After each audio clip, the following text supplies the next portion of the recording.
Gridiron Grinder! Hut hut hike! Party people. It is Friday night, Gridiron Grinder time. I'm Ryan. With me, as always, is my buddy James. Just a couple of dudes hanging out, talking about what's going on in the NFL each week. This is episode 194, getting close to 200, James. Maybe we have a little party when that time comes. But for tonight, we are going to kick things off with Name That Stadium, like we always do. Then we're going to hit the news from this past week. After that, we are going to sort of free flow give you an evaluation of the new head coaches for the 2024 NFL season. And last but not least, we're going to close it off with our question of the week. And so, yeah, man, with all that being said, how's it going tonight for you, James? It's going good. How's it going with you? It's going good, man. It's going good. Just chilling. Hot as balls in my house again. But it is what it is. You know, as it gets dark outside, hopefully my air conditioning can, like, you know, win the battle of AC versus external heat, and I'll cool down and stop sweating my balls off, man. You can hope, but That's all. your That's all. Yeah, that's all a man can do. your You can thermostat's hope. gonna fuck with you and just crank the heat up to 100 and it's gonna run all fucking night. No, my Nest is just gonna go to eco mode and say, we give up. So yeah. All right, man. Whenever you're ready, do some name that stadium for us. All right, as you can see, I'm traveling around different stadiums that host NFL games. At some point in their history or during that season, tie it into what we're talking about that week. Last week, I'm sorry, first person guesses right. You get the extra special shout out. You can watch it over and over again and pretend we're your friends. Um, Well, we will be your friends if you. well, yeah, we will be your Yeah. friends, and there you'll have two friends instead of zero. But I don't know. Nobody's been playing. I'm trying to piss somebody off so they at least put a Yeah. fucking comment about it. I mean, come on Yeah. At now. least at least send you an FU or something where okay, there's Yeah, life out there. There's a there's life. life out there. There's real people watching us, not just Yeah. not I'm just not even sure you're real anymore, my man. You could just be AI now. You know, my I will man never tell. James. My man James died 10 years ago, and I've been doing Gridiron Grinder with AI this whole time, or vice Never know. versa. You don't even know if True. I'm real, man. I could be tricking you right now. This is true. This is true. Last week I was in Buffalo. I chose Buffalo simply because, like, in all honesty, when I looked at it, I changed my prediction. But going in when we started the show, I had Buffalo winning the Super Bowl in my predictions, and that's what we were talking about. So, Yeah. hey, I went to Buffalo. They finally got over the hump and won a Super Bowl. They made it too. But then, I started thinking about four in a row and changed it. And Yeah. So, it's a slight tangent, but and I think we might have talked about this. I don't know if it was on the show or offline or whatever, but if they don't win a Super Bowl this year, Sean McDermott, come on. They got to get rid of him. He's a yeah, great coach, but how many times are you going to let him take a crack at it, man? so I just saw an article, and I'm looking for it again. The headline was something about like McDermott has the most pressure on him this season. I Um, believe it, dude. I believe it because, and it's tough because they're shedding talent because they got to pay for Josh Allen and, whatever now. Like Diggs is gone. They got guys in the secondary are gone. They're running out of money and the window's getting, tighter and tighter. I just think it's like, hey, man, you've had this amazing team with this amazing quarterback, and you just can't get past fucking Patrick Mahomes and Andy Reid. Like at some point, they're going to say, sorry, we got to try somebody else. yeah, I'm not finding it now. Like I swear, I just saw and just read as you were like a little bit before you were saying that McDermott was on the hot seat or potentially on the hot seat, and Yeah. no, no, I'm not seeing it. So maybe I just dreamed it in my mind. And here it is. Say to the Bills, Heat. Sean McDermott Allen to win the Super Bowl. Yeah, I mean, I got to believe it. And, for all the hype the Chicago Bears are getting, I got to believe that Eberflus is on the hot seat too, because he has had a shitty, shitty start to his time with the Bears. And I didn't think they were bringing him back. Now they're bringing him back, and everybody's expecting them basically to make the playoffs with a rookie quarterback. I don't know, man. Like for me, it's and part of it too is like before the show, I was looking at this CBS Sports article has him ranked as the 30th, I'm sorry, 28th. I'm way off here. 26th head coach. He's 10-24, and they've got him at the 26th head coach in the league. I don't know, dude. I don't know. It's a lot of Yeah, hype for a guy that's that lowly rated among the coaches in the league. yeah. So like what the article it boiled down to, it's kind of like a preview of like the Jets or the Bills and the Bills season, and it was for 2024 to be a success. The Bills must win the Super Bowl. Yeah. Buffalo could hoist the Lombardi Trophy, or Sean McDermott could be the first coach fired this season. Yeah, I mean, they'll get to the playoffs and other coaches will get fired before him, right? But I get what they're saying. It's just if he doesn't win a Super Bowl, he's going to be gone like that. And he Yeah, probably exactly. knows it. He probably knows it's win it or he's, reaching out to other teams about, hey, bring me in.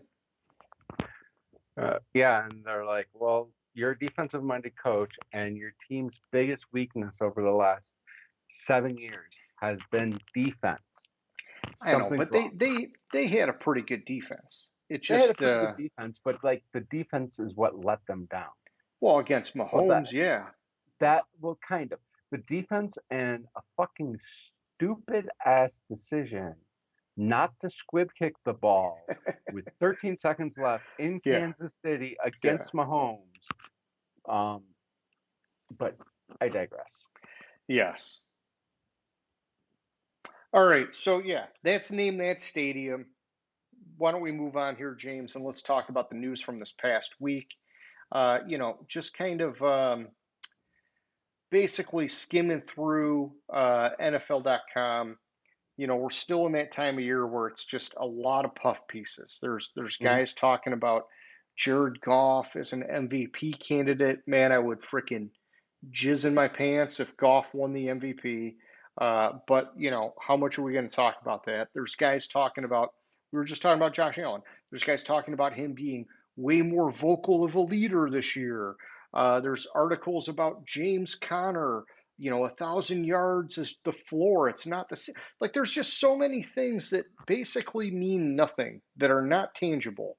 Um, but no, here we do have a few things. All right, and one of them is Monty Kiffin. Mhm. He was one of the masterminds of the Tampa 2 defensive scheme. He has died at 84. Good age, right? I think by today's standards and NFL, Mhm. arena, making it to 84 is pretty good.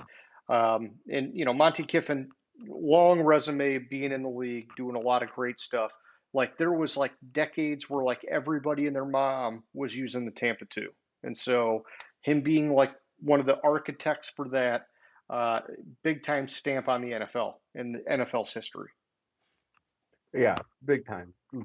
Big loss from football brain trust, but I mean, he lived a good life.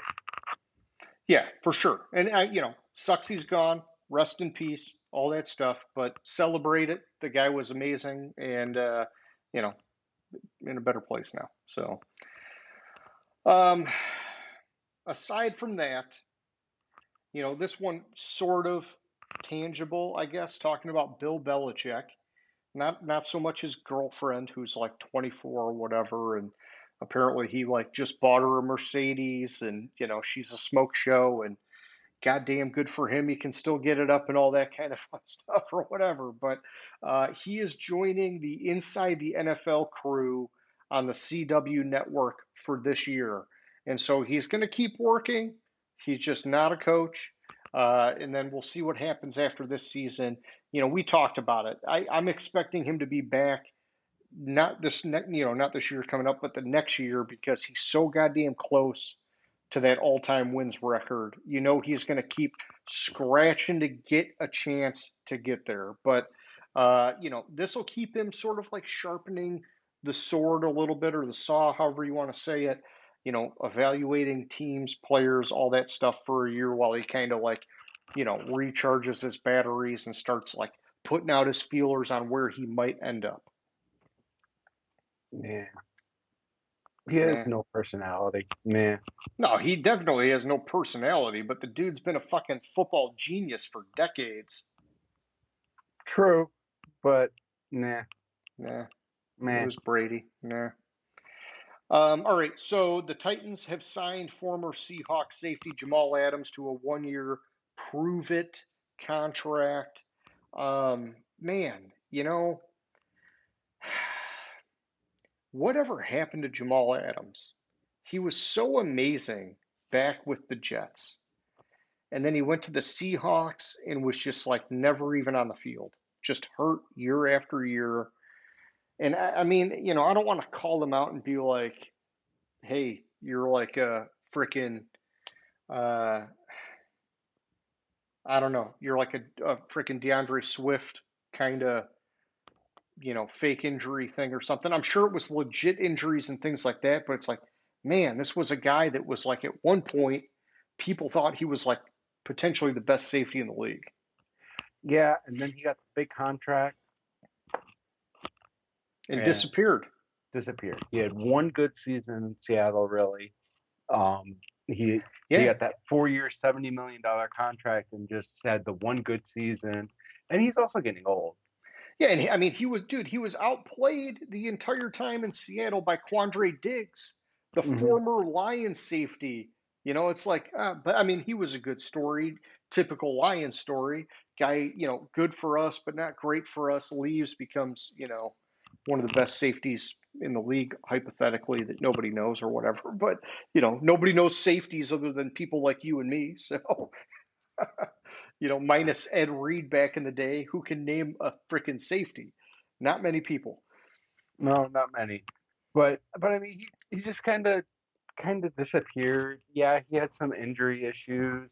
He's getting old. The article I read was like basically kind of like you have to earn the starting job. Yeah, So I mean, this might be a good thing for him. yeah, yeah. I mean, he's got some fire underneath him. He's got to Hmm. do it, or this could be the end for him, right? I mean, that's there's no free lunch in the NFL, man. You got to do it, or your time is gonna be up. Pretty much. But I mean, I I'll believe when I see it. He's kind of on a crappier team. So, like when he was with the Jets, he stood out. And with Seattle, it was a better team. He didn't really stand out. Maybe he was having decent seasons, and we just weren't seeing it because Seattle was a better team. So it wasn't like Sure, the standout star. I gotcha. Yeah, it could be something like that. Yeah. I don't think so, but No, but you're trying to give him the benefit of the doubt. I get it. All right, man, dude. I'm telling you, dude. I'm swimming in a sea of puff pieces. I really don't know what else there is to talk about. so So if I'm there's a missing something, man, hit it up. so I'm looking for it. I just saw this article that something about Cam Sutton got an 8-game suspension. I mean, I guess that's good. The Lions cut him with all that domestic violence, whatever, and then he re-signed with the Steelers. I think it's right that the league did something for that. Otherwise, it's kind of like, why would the Lions have cut the guy? But um, yeah, I don't know, dude. I so mean, it it's was just kind so of many puff pieces. all right. So Jefferson injury last year. Apparently, because there was speculation that he was just sitting out because like the Vikings weren't going anywhere and this and that, and apparently his injury was it his hamstring?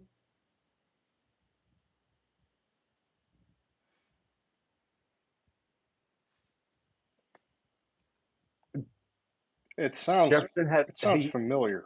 yeah, it was like hamstring something. So he felt a pop at the time of the injury, and it was termed a high grade injury. I'm looking for what injury it was. Okay. Huh. My air conditioning just kicked on, James. We were talking about it earlier, so I'm just popping that in there. Injury for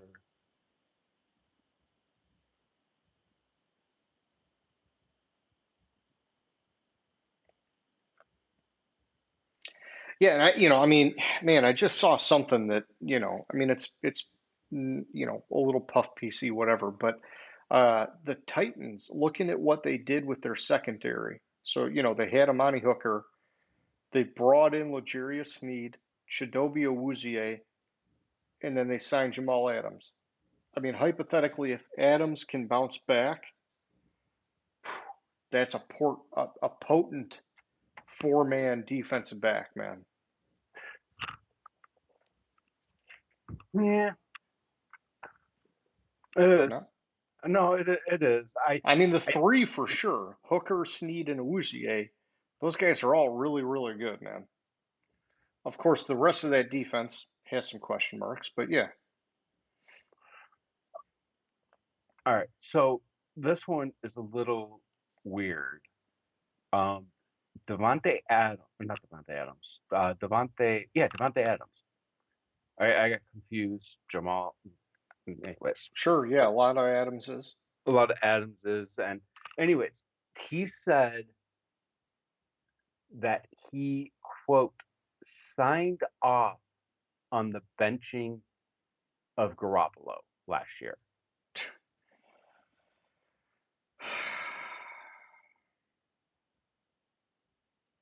Yeah, because I mean, he's like their stud guy, and they're like, if we don't run it by him, he's going to ask to be traded. Yeah, and like the rest of his quote was, I love Jimmy and he's a great guy, but something had to happen in order for us to have a chance down the stretch, and in order for me to remain a Raider. That's exactly it. So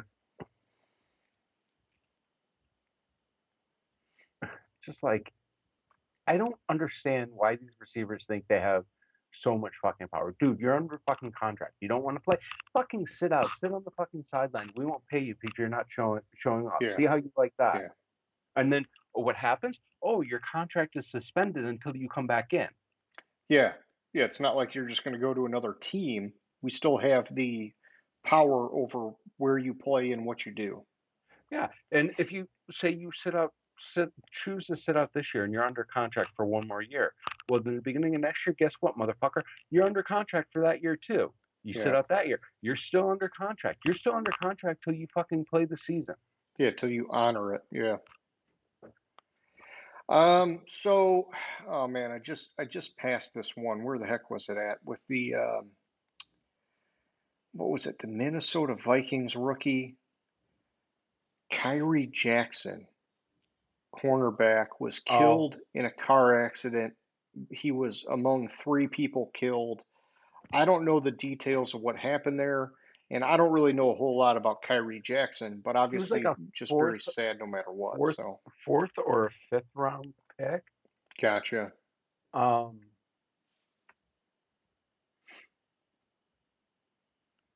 oh shit. Oh wow. I did not expect to see that when I opened this fucking. I gotta share this. I gotta send this to you. That's fucking nuts. Uh-oh. Okay.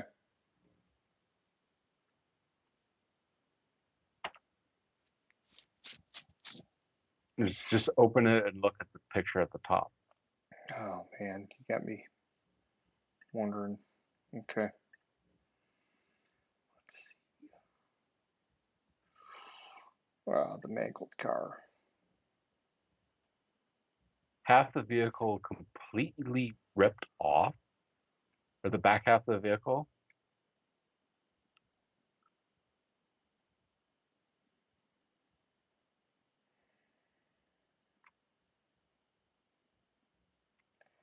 Yeah, that's pretty brutal. So a car tried to change lanes and speed ahead of him and clipped his car and sent it off the road and into tree stumps.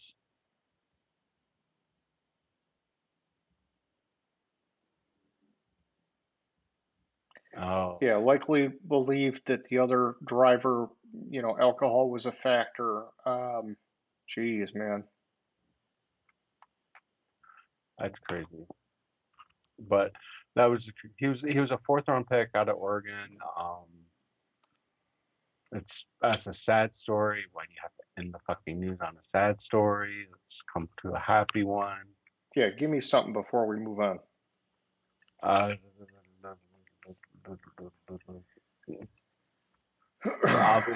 so obviously, Goodell said they disagree with the Sunday ticket verdict. Oh, Joe Burrow came out with something and a good point when it comes to the 18 game season.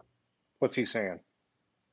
So, you know how there's been that push how the day after the Super Bowl should be a holiday? Mm-hmm.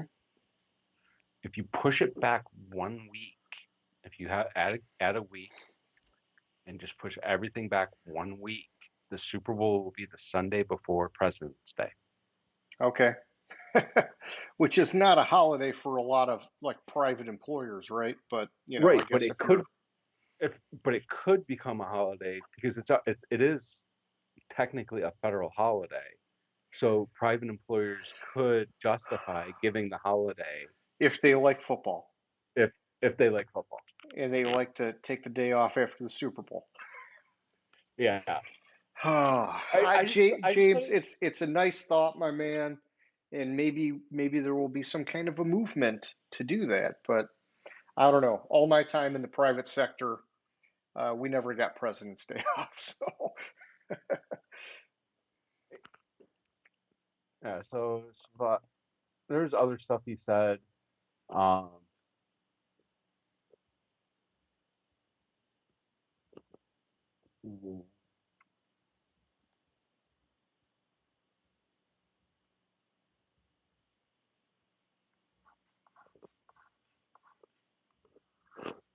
part of it was what is this crap with 9 and 8, 8 and 9.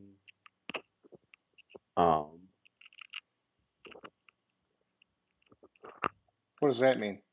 like you can with 17 games your record you can't be 500. You can only Oh, I gotcha. and like that throws me too. Like when I say like, oh, I think it threw me for like a year or two. Like saying, I kept trying to say, oh, well, I think they'll end up 500. Well, you can't fucking end up 500 because there's not an even game. Yeah,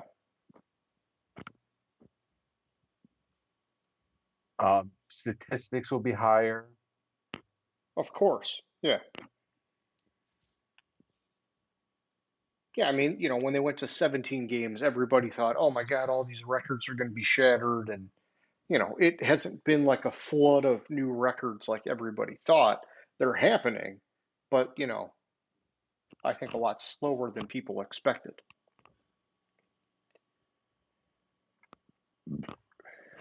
So I mean, it's an interesting thought, but it's the first player that I've heard of not coming out instantly saying, "Oh, 18 games is a terrible fucking idea." What about Yeah. player health? What about safety? You say all this shit, and then you want to do 18 games. Like that's all I'm saying. Yeah, I I mean, know. I think it's simple. It's hey, you want the money, so you're gonna have to play another game. Hmm. And that's it. If they play 18 games, then salaries are going to go up again, and whatever. Okay, I gotta fix my cars. You can talk about whatever. We Sure, can I'll go on to the segue. main I'll event. segue us because there's not a whole lot else in the news, but I'm gonna just La da da, little elevator music, blah blah blah. While you're doing your thing there, James. Yeah, and so listen, we're gonna segue over, and we're gonna talk about the new head coaches in the league this year, and that's the main event for tonight, so to speak. We've got 8 new coaches. 5 of them are rookie head coaches.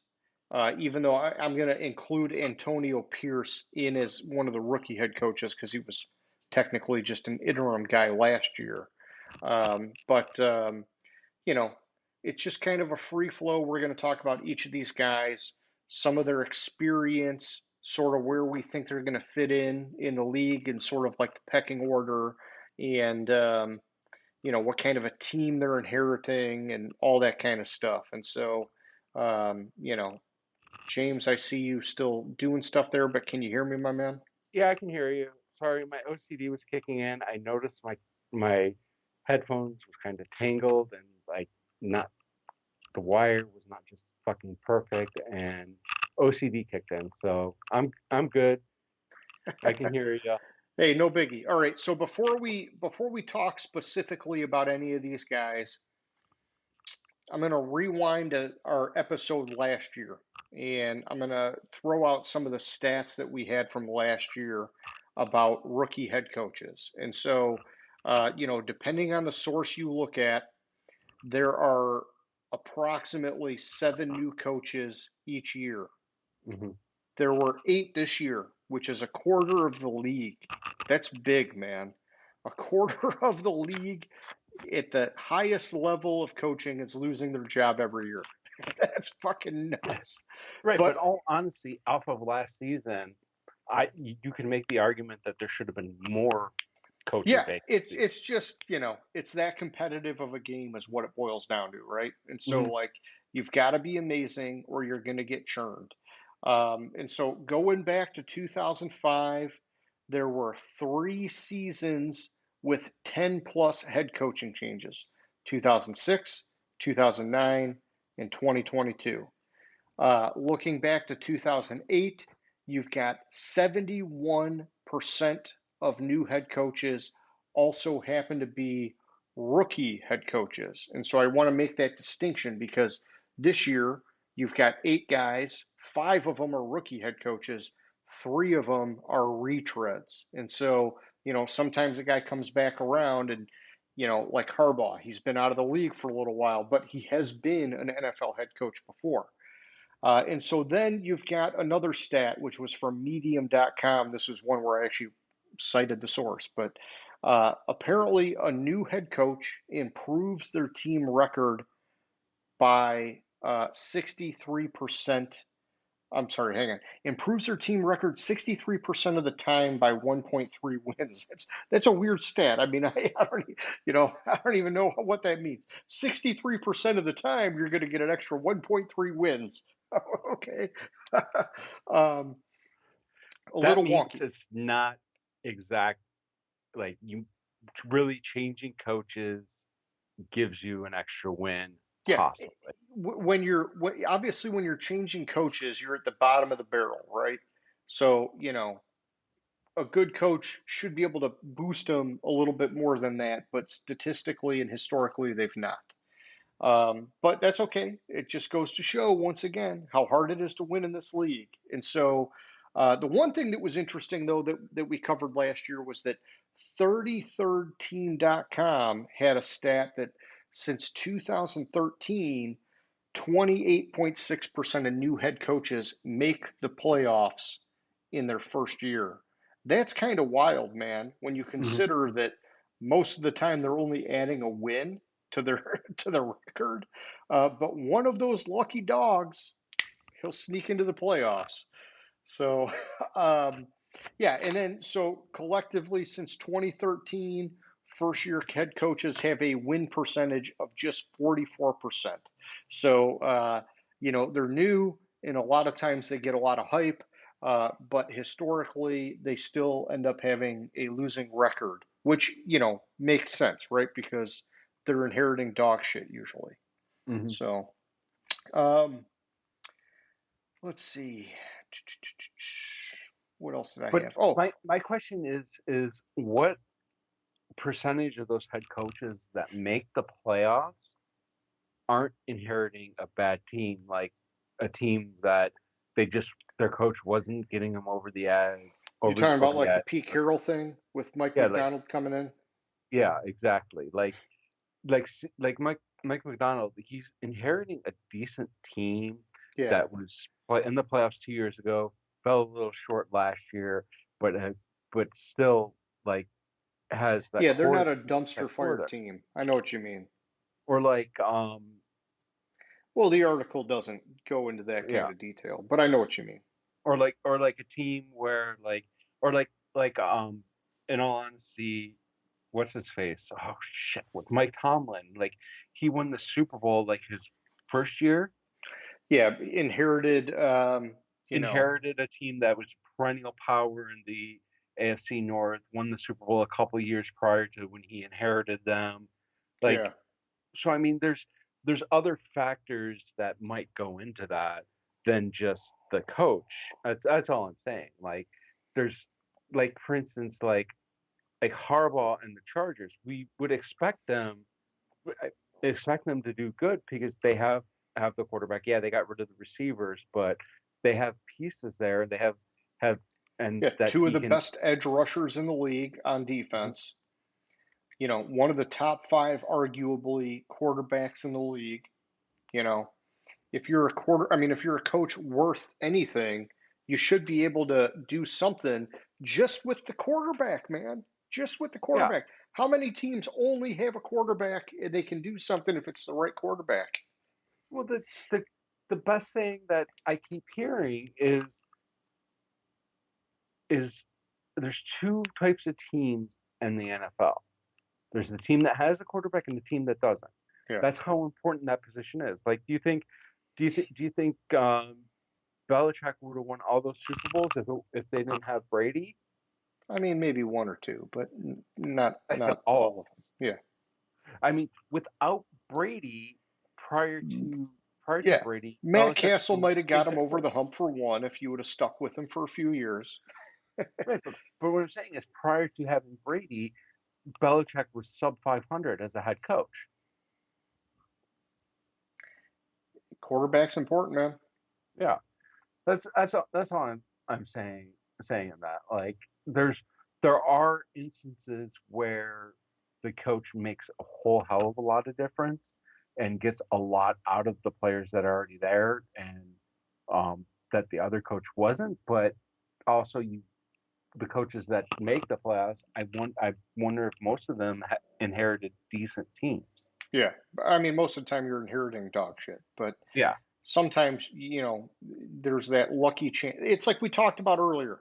There's a chance Sean McDermott's out after this year. hmm Whoever inherits the Bills is walking into a great situation. I yeah, get it, salary cap wise, you're paying Josh Allen a ton of fucking money. But like any coach that's wanting to get into the NFL would take that over put me on a team that has to draft or find a quarterback because that's disaster. That's rolling the dice that you may or may not make it, and you're probably not going to make it. well, look at So, who was the coach before Kingsbury in oh, in Arizona Arizona? was Steve Wilkes, one and done. Steve One and Wilkes, done. One and done. Drafted a quarterback, realized it was a mistake. yeah, yeah, great defensive coach, highly respected around the league, and they one and done him, dude. Yeah, but rightfully one and done them. Why? Because he had fucking Josh Rosen. But the reason they drafted Rosen was because of him, and they didn't move. I think they actually got worse. Yeah, they sucked bad with Rosen, but either way, I get what you're saying, right? Yeah, they You went got to get from the quarterback, man. 8-8 the prior season Yeah, with Bruce to Arians. 3-13. Yeah, yeah. I mean, you got to get the quarterback, right? I mean, that's what it boils down to. But the year I'm not. before, The year before, I think, was a Bruce Arians. Maybe that was the final year of Carson Palmer. Not horrible, just basically they just decided to blow it up and start over. And so, I wouldn't look at the previous year as a comparison because it's not like the wheels were falling off and they had to blow it up. It's that, The you know, previous year, their quarterbacks were Matt Barkley, Blaine Gabbert, and Drew Stanton. oh, so that was maybe the year after Carson Palmer then. So, Yeah, probably. and what you saying about Drew Stanton, Michigan State? What's up? What's up? Yeah, that was the year after Carson Palmer. But yeah, that's what I'm saying with it though is it wasn't the team Yeah, you got to have a quarterback, man. that was there. You got to have the quarterback. They went with not Drew Stanton, Josh Rosen, who obviously was Yeah, too um, smart for the league, apparently, is what everybody was saying. Oh, he's so fucking brilliant. It's hard to talk to him. He's so smart. We can't even understand him. And he just sucked on the field. And the crazy thing is, man, I remember watching Rosen play in college highlights. I don't watch a whole lot of college football, but watching the highlights, and he was one of the rare college quarterbacks that was actually very, very good at leading his receivers. A lot of times they throw them when they're open. Rosen was one of those guys that could like throw them open and lead them well, and it was like usually when you see a college quarterback that can do that, they have a really good chance of succeeding in the NFL. He just did not, man, and it was like horrible. It was, bad enough for them to draft a quarterback first overall twice. So you're not good, not good. yeah, and honestly, in that draft, my uneducated football mind apparently thought it was because you had the two Los Angeles guys. It was Rosen and oh Who was the other one? fuck, who was the other I'd have to Google it. I don't even know. one? I can tell you real quick. Let me go to 2018 draft, and it was Darnold. And both of them, when I looked at it, I thought Darnold needed another year at college, but I Yeah. thought Rosen was ready. Obviously, both of them did jack shit in the NFL, but Hey, Darnold's got a chance. He could start for the Vikings. he's he's still in the league. Holy shit, I forgot. Yeah. He's either going to start or hold the clipboard with JJ McCarthy in the Holy shit, I Vikings. forgot about So, that. oh yeah, oh yeah. I thought he was gone. Hey, you never know, man. He just had a year with Shanahan, right? So that that actually might have helped him quite a bit. Maybe. But on the topic of Rosen, he is a smart motherfucker. Like his Yeah, parents are some sort of like chemists like or something. Mensa, fucking yeah, crazy smart people. Yeah. What the fuck are his I parents? mean, I remember listening to him talk, and I was just like, clearly way too smart for the NFL. Like you don't get people like that talk like that. But So his um, his but he couldn't play. dad his dad's an orthopedic spine surgeon, Okay, and his mom was a journalist. gotcha.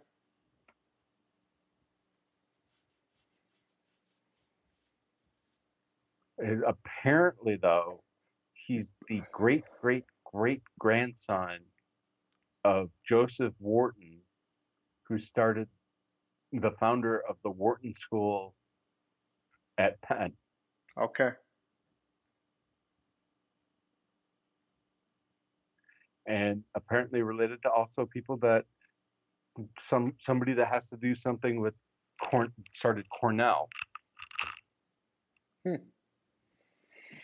Anyway, Intelligent bloodline. very intelligent bloodline apparently, but not NFL intelligent. I digress again. Anyways, we were talking about new head coaches. Yes. Are you ready to talk about each of them individually? I am.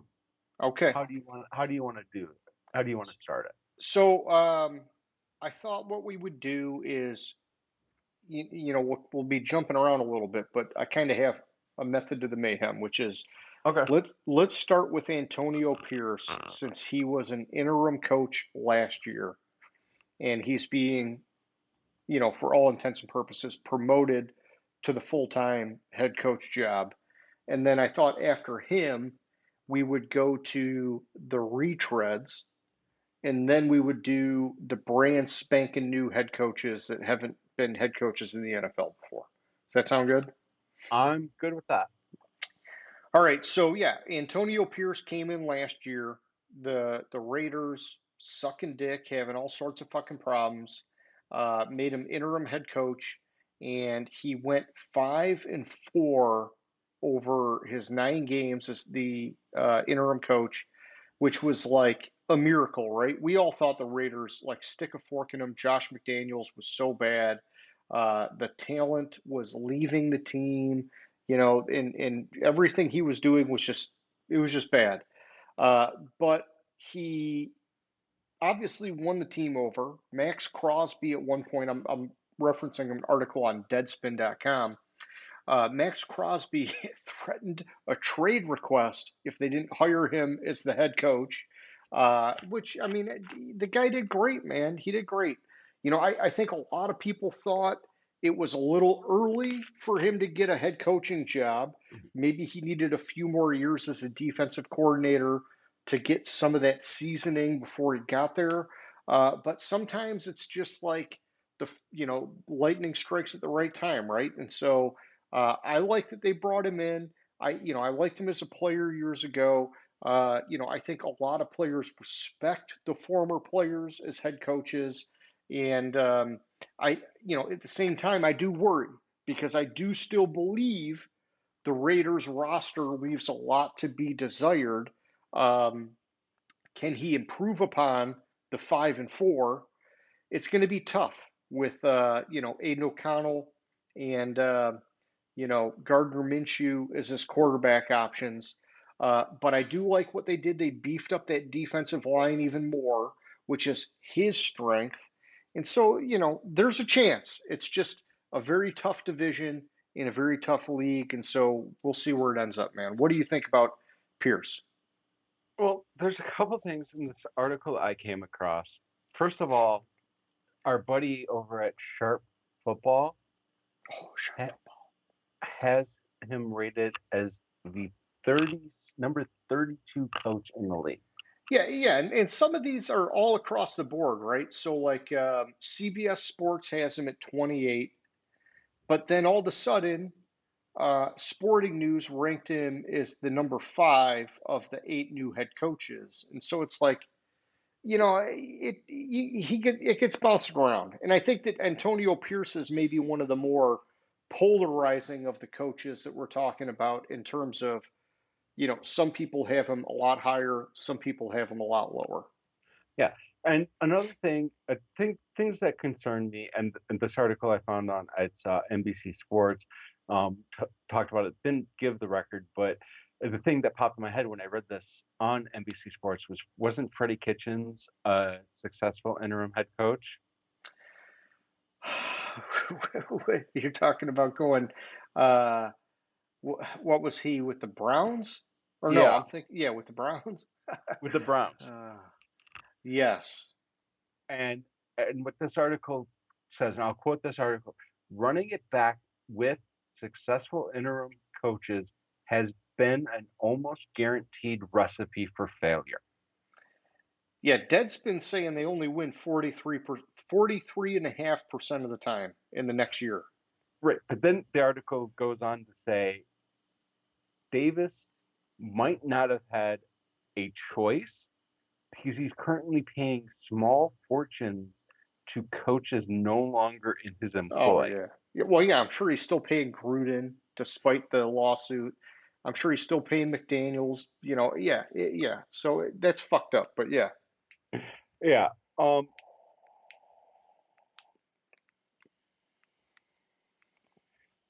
I think he needs Which, by the way, help. James, sorry to interrupt you. I guess that's the silver lining, right? Of 25% turnover for head coaches. Well, is that if you get that job and you get fired, well, you're still probably set for life, right? Yeah, So, true.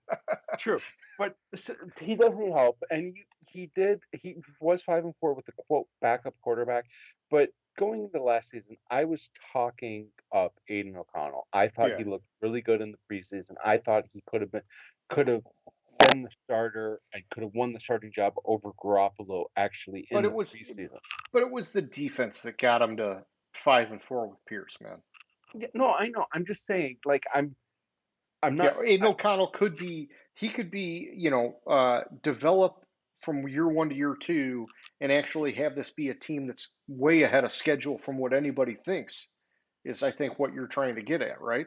Yeah, exactly. And but outside of that, the team, the roster's really thin there still. Like Yeah.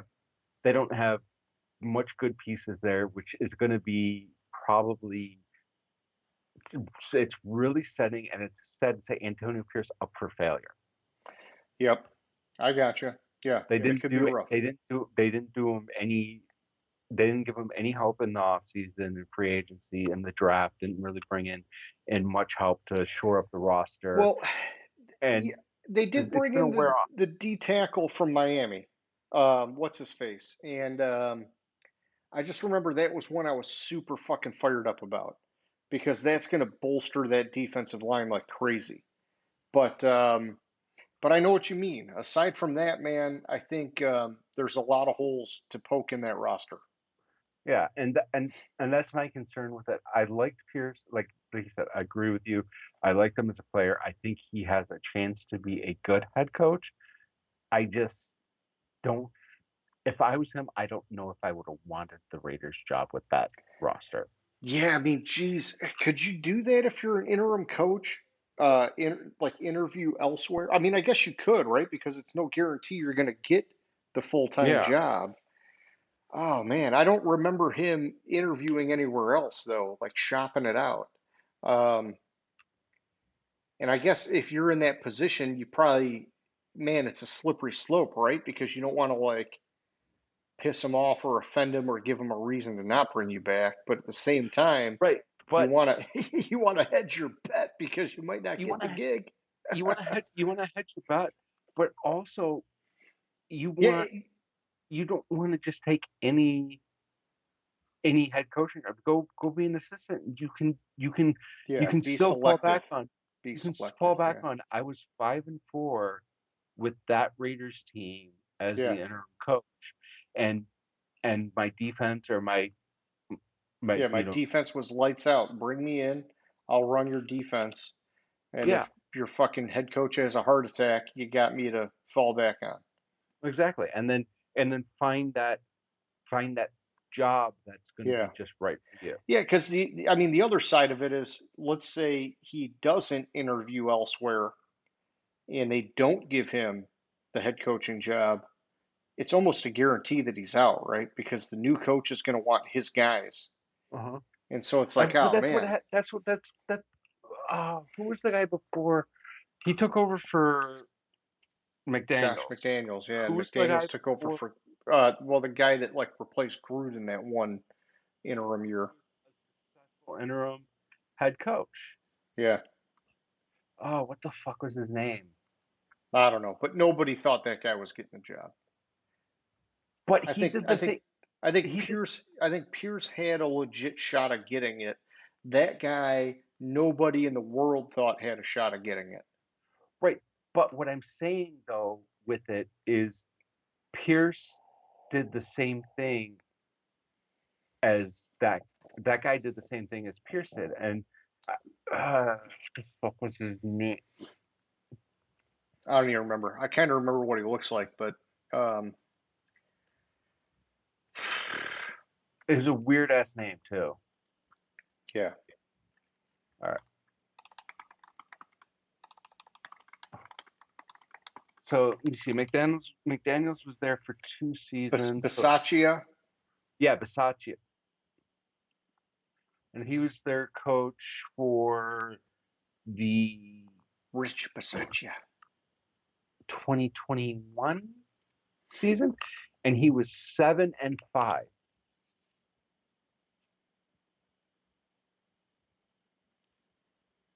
So better than Better, Pierce. yeah. And yet nobody thought he had a chance of hell of getting that job. There were people saying that he had a shot at it. Oh man, I don't remember it being like Antonio Pierce level hype. No, not Antonio Pierce level hype, but um, And maybe it's because of the way Gruden got ousted. Everybody just expected they gotta like fucking blow up the whole regime and start over. yeah. And to your point, he would the next season he wasn't there. He was with the Packers, and he's been with Yeah. the Packers since. So But good that he got another job, right? Because if you don't interview and you don't look for those positions, you could be left with, all your eggs in the one basket that's not there for you.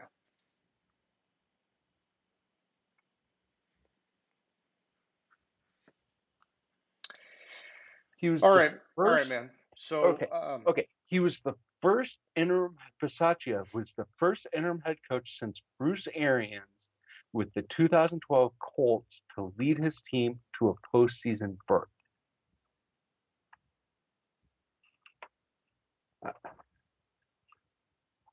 I digress. Wait, was that the fucking year? Hold on. we're not talking about Bisaccia. We're talking about Antonio Pierce. No. I went. Was was that was that the year where they played the Chargers and the Chargers? If the Chargers would have Oh, tied the yeah. Raiders, if The they would have tied the complicit Raiders, tie or whatever it was called. yeah. Yeah. If they would have tied Uh, the Raiders, they both would have made the playoffs. But because they didn't tie, they lost to the Raiders because they called timeout when the Raiders were clearly not going for it to win the yeah. game. Yeah. And then Bisaccia's like, you know what? Fuck you. You wanna call timeout and try to do that shit? I'm gonna beat you right now, motherfucker. Anyways, I swear, we'll get to him later, but Yeah. I swear that was I don't know. the That sounds like a Josh McDaniels error, but maybe not. no. Here we go. With both teams set to make the playoffs in the event of tie, the Raiders turned to Josh Jacobs and moved to the LA 22. However, they could move no further and settled for Carlson's fourth field goal of the game. LA, needing a field goal to extend the game, moved into Raiders territory, but their drive also stalled for a 41 field goal with 4 minutes and 30 seconds left in overtime. Vegas, playing conservatively, moved slowly into Chargers territory, and 3 straight runs by Jacobs moved the ball to the Chargers 29 with less than 30 seconds remaining. The Raiders let the clock run down to 2 seconds, and Carlson hit his fifth field goal. But they were at like the 49-yard line with like a minute left in the game or something, and or a little bit more than a minute left in the game, and the Chargers called timeout trying to conserve clock to fucking so if they kick a field goal, they get They got time to run it they got back. Yeah. time to run it back, and and then their defense fucking failed them. That was the game. Well, we know that was Brandon Staley on the Chargers end, though. Yeah, and I thought that was the end of Staley. On my point is, I thought that was the end of Staley. I started calling for Staley's job after that game. Oh yeah, I mean, dude, we were calling for Staley's job like the year before that game. But yeah, I know what you mean, man. Yeah, I thought that was definitely the end of Staley's career there, or Yeah, Staley's they tenure. Staley. This is it. It goes back to kind of what you were saying earlier about coaches inheriting, good teams that aren't dog shit teams, and how do they perform, compared to just everybody that gets a dog shit team or whatever else. Staley inherited a good team, and dude, They had easily, easily every year a top 10 roster on lineups, Hmm. if not borderline top five.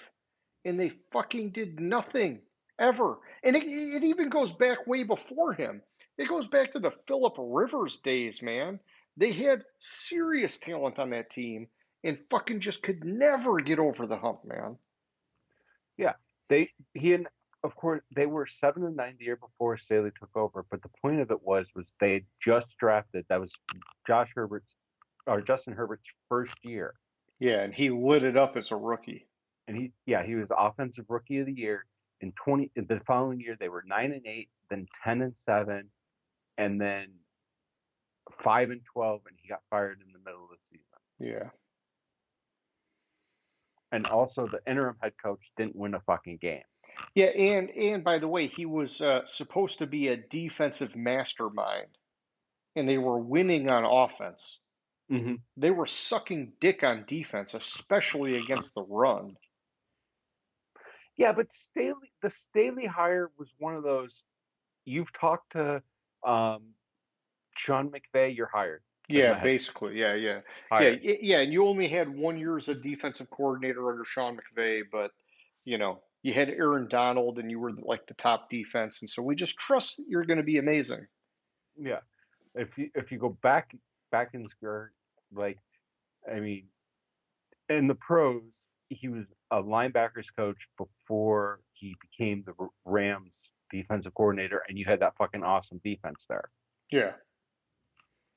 Yeah, fuck, I'd love to have Aaron Donald. Hmm. If I can't Yeah, be a top 10 defense, I don't deserve to fucking have Aaron Donald. yeah. Sorry, we'll get back to the focus.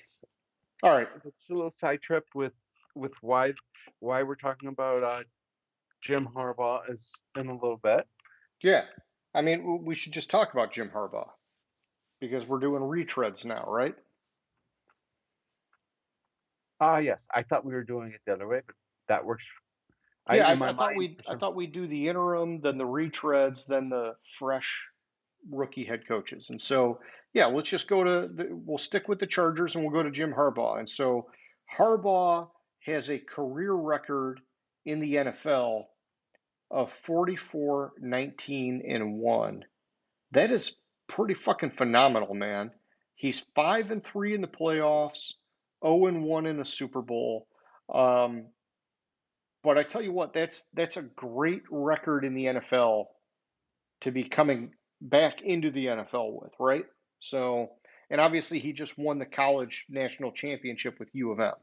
hmm but also college coaches in the NFL. And I'm going back to the NBC Sports article says has produced most of the greatest coaching flops of the 21st Yeah, century. like Chip Kelly and Chip there's a Kelly, number of guys. Yeah. Urban Meyer, Nick Saban. Oh, Urban Meyer was so bad.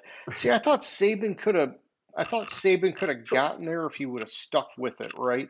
No, no. Because, What you happened know, with Saban, and what happened with Saban was Drew Brees. He oh wanted to yeah. sign Brees. The medical wouldn't clear him, so the Dolphins elected not to sign him. Yeah, they had like fucking, I don't know, Jay Feely or somebody, but yeah. Uh, Um, Probably pretty close. It was, but Jay Feely's a kicker, so oh no, what, oh no, what well then what's no, I thought AJ Feely? No, who was the quarterback? I Let me see.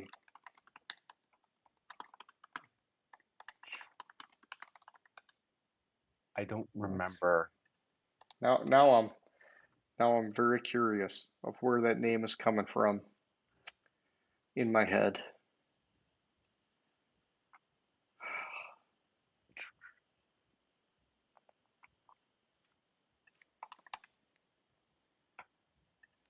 So I gotta go back to 20, 2005, Jay 2000. Fiedler. That's who I'm thinking of. Fiedler. Fiedler. Uh, So he had there's also AJ Feely. So well, I was close. Jay Feely, AJ Feely started 8 games in 2004. But when was what's his face there? 2005 and 2006. He had Joey Harrington. Oh, fucking Joey Blue Skies. So Yeah. in 2006, the 2006 quarterbacks on the roster for the Miami Dolphins: Joey Harrington, Cleo Lemon, Shane Matthews, Marcus Vick. Who the fuck is Marcus Vick? Oh, I remember Marcus Vick, Mike Vick's little brother. Yeah, so that's why he got out because he was just like, it's never gonna happen. In 2005, he had Gus Frerotte, Oh yeah. Cleo Lemon, and Sage Rosenfels. Farrat and Rosenfels had like a little flash here and there, but never enough to make it happen. Yeah, so Frerotte had a flash here and there. Actually, Frerotte had a decent season. Wow. I'm Holy not shit. crazy. I remember some stuff.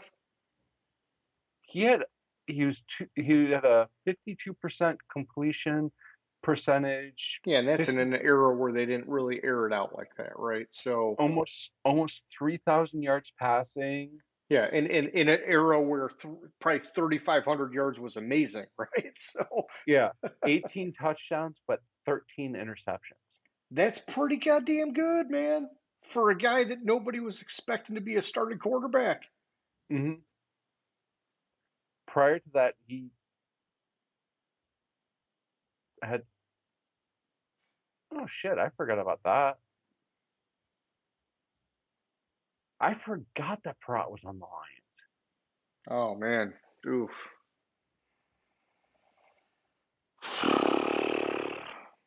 He had, honestly, take away the touchdown interception ratio, when he was with the Lions, he had a pretty good fucking season. He played in 9 games, 175 completions, 2,100 yards. Yeah,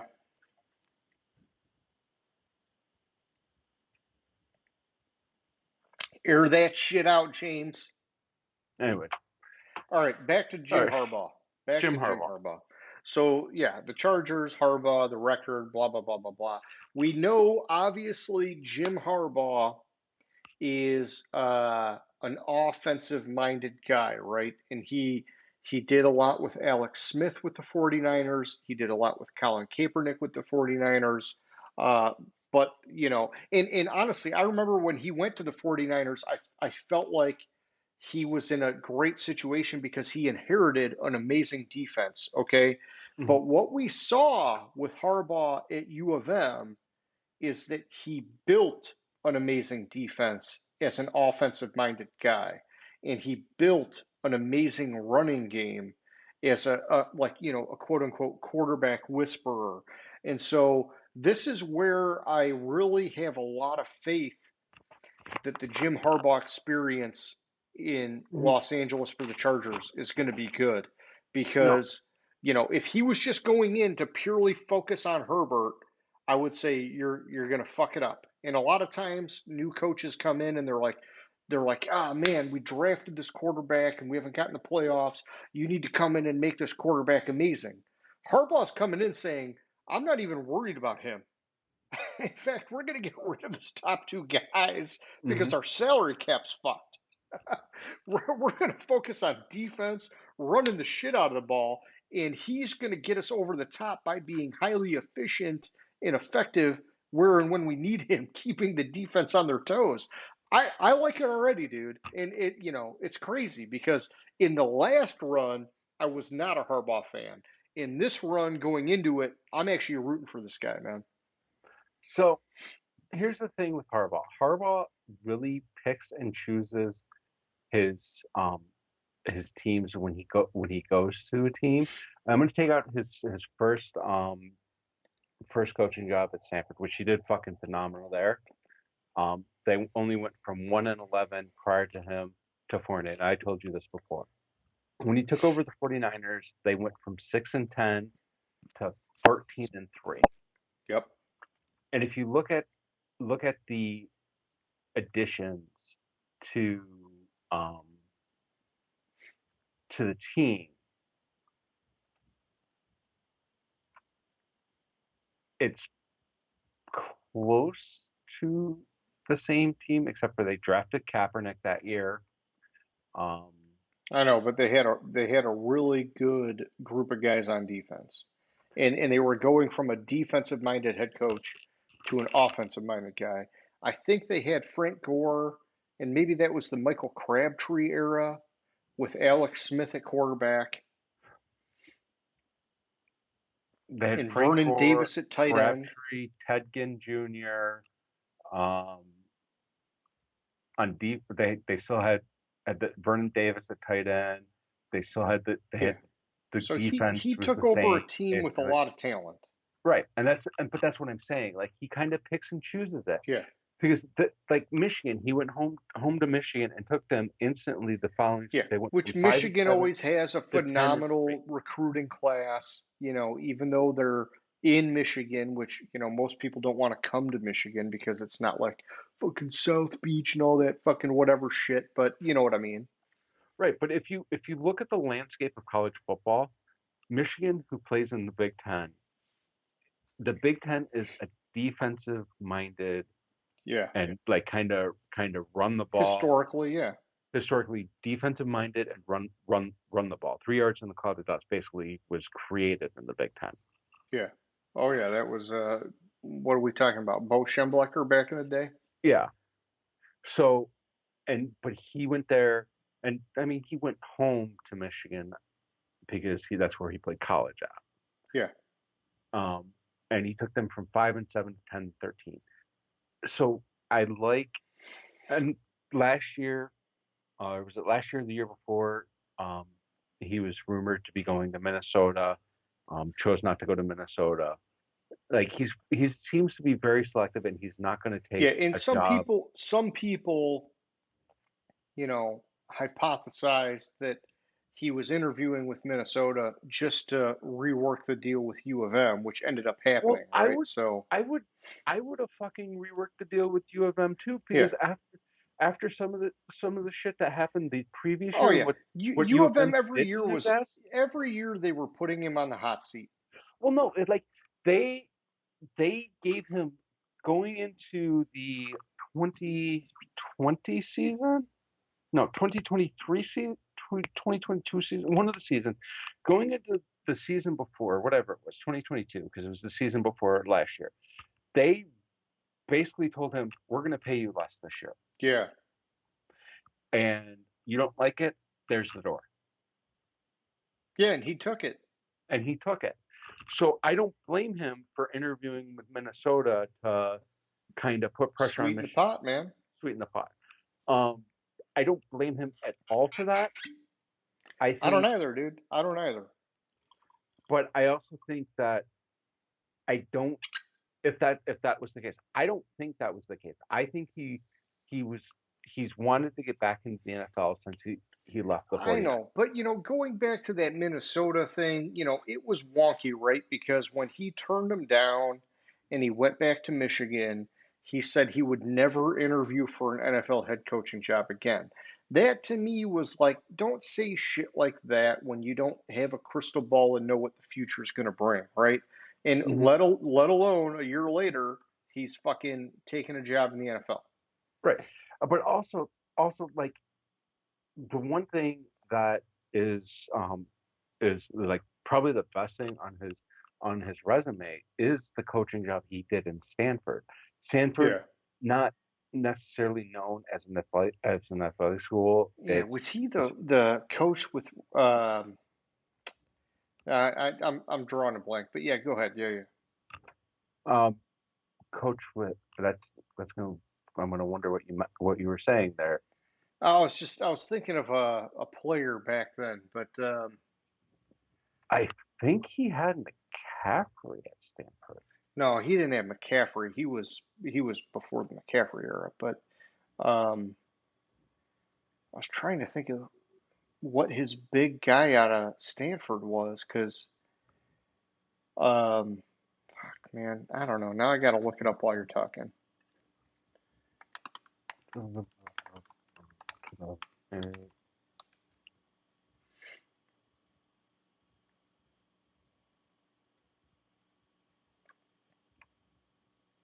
Mark Ingram. No, No, Mark Toby Gerhart. Ingram was Toby Gerhart. Alabama. Toby Gerhart.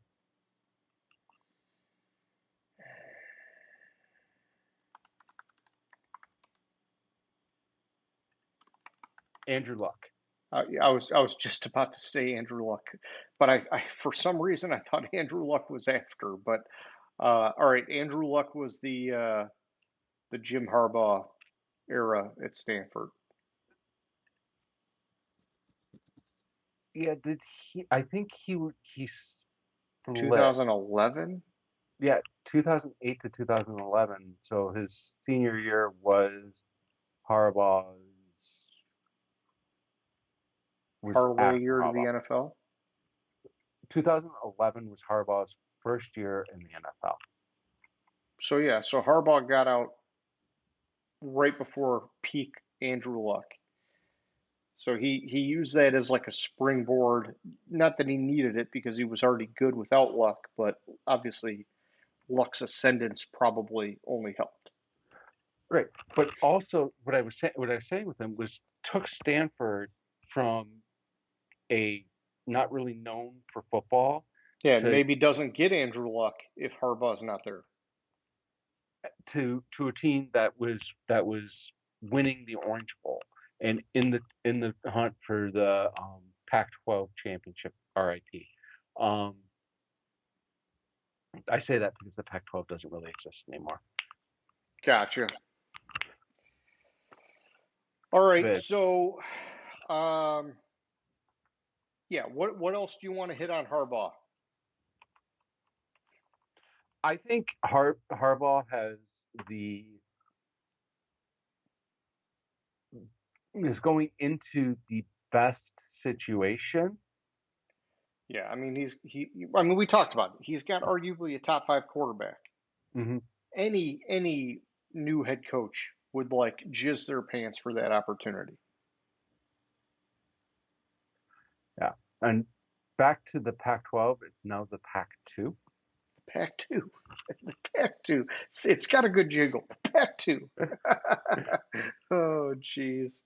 Yeah. It's, it's They're like Conference USA. We'll play anybody, anywhere, anytime because there's only 2 of us.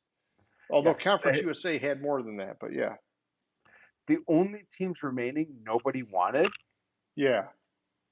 because you have Can one, we two, just play each other like 8 times a year to make the full season? 1, 2, 3, 4 teams going to the Big 12. 1, 2, 3, 4 teams going to the Big 10, Yeah. and 2 teams going to the ACC. I mean, let's be Which that real. makes no fucking sense. Yeah, but Atlantic Coast they're Conference. Let's have two. Let's have Stanford and Cal Berkeley in the Atlantic Coast fucking conference. it's just because they're starting to pay players and they've got a super conference to have a legit bigger playoff and they're gonna do it. Um, Man, I don't know. I guess I just need to embrace it, right, James? Because, like it or not, it's happening.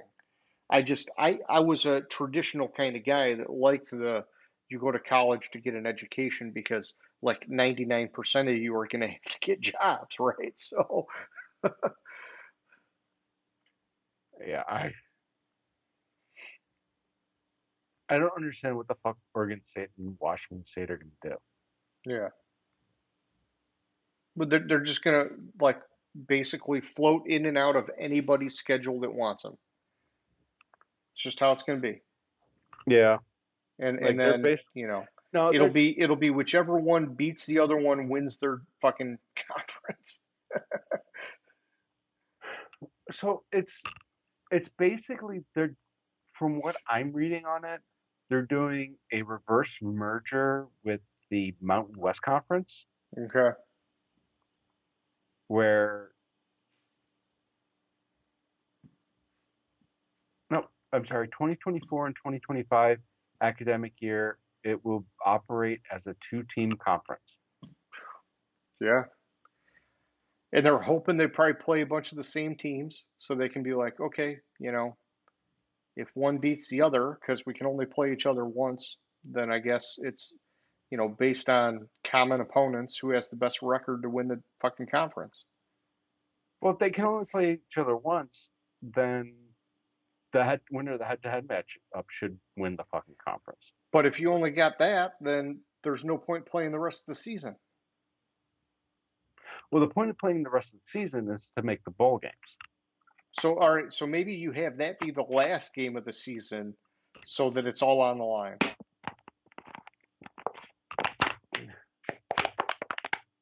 That would be the smart way to do it. I don't know what the fuck they're going to do for basketball. Yeah, well, I don't even know. I don't pay attention to basketball, but all right, man, let's keep going. I want retread number 2 to be Dan Quinn, okay? Because we've got 3 retreads: Jim Harbaugh, Dan Quinn, and Raheem Morris. I think Harbaugh is the clear top of the retreads. I think Dan Quinn is the clear next top guy of the retreads. And then I think Raheem Morris has the biggest uphill battle of the, well, not necessarily the biggest uphill battle, because I think he's going to a pretty good team, but I think his record as a previous head coach is lesser than what we got from Dan Quinn, and his like rapport with the players and whatever else. But so let's just go to Dan Quinn. Dan Quinn, Hold on, lights before out. we go to Dan Quinn, I want to say this. I wish they would have fucking done that. They fucked it up in What do the you mean? Pac-12. They fucked it up in the Oh, Pac-12. They played the second to last game of the season. okay, okay. Well, I like this though on their schedule. They still put the asterisks for non-conference games. Why not just put the asterisks for the conference game? yeah, that's funny. All right, now we can Go to move Dan on to Quinn. Dan motherfucking Quinn. Okay? One of the best defensive minds we've seen in the league in a long, long motherfucking time, right? Going back to the Legion of Boom era with Seattle, this guy was lights out as a defensive coordinator. Went to the Atlanta Falcons as a head coach, had the heartbreaking Super Bowl loss to the freaking Patriots. Man, they were up big time. Sucks they lost that game. Leaves, goes to Dallas. I don't even know where he went after Atlanta. Did he go straight to Dallas or somewhere else? I don't even remember. But takes Dallas to becoming one of the top defenses in the league. Everybody thought he was going to take a head coaching job last year. Decided to stay. And dude, that was like one of my reasons where I felt like, holy shit, maybe Dallas can actually win a fucking Super Bowl because Dan Quinn fucking stayed, and the offense had some potential, right? But they didn't because it's Dallas and they fucking suck dick like they do. Uh, but now he's going to Washington, and they drafted a quarterback. They have, in my opinion, they have a very good set of wide receivers. They have good running back options in Brian Robinson and Austin Eckler. Um, the defense has pieces, even though they've lost guys. But it's a work in progress, right? And so I think Dan Quinn's going to have his hands full. But he is a guy that he gets the fucking players behind him. He's like a Dan Campbell like guy where the players fucking love him and they respect the shit out of his hard nosed fucking way of getting it done, right? And so, I'm excited for him, but I think you got to have patience in Washington because he's not going to a team like Los Angeles that has a proven quarterback and 2 sweet edge guys. He's going to a team in Washington that has a rookie quarterback and a lot of fucking question marks. answer your question. He went from the Falcons to Dallas. Thank you. I was wondering. I don't remember there being a stop in between, but yeah, all right, thank you. My question was, did he take a year off and then go to Dallas, or did he go right to Dallas? And he went right to Dallas, and he was let go or left Atlanta in 2020. Was the defensive coordinator in Dallas in 2021. Yeah. So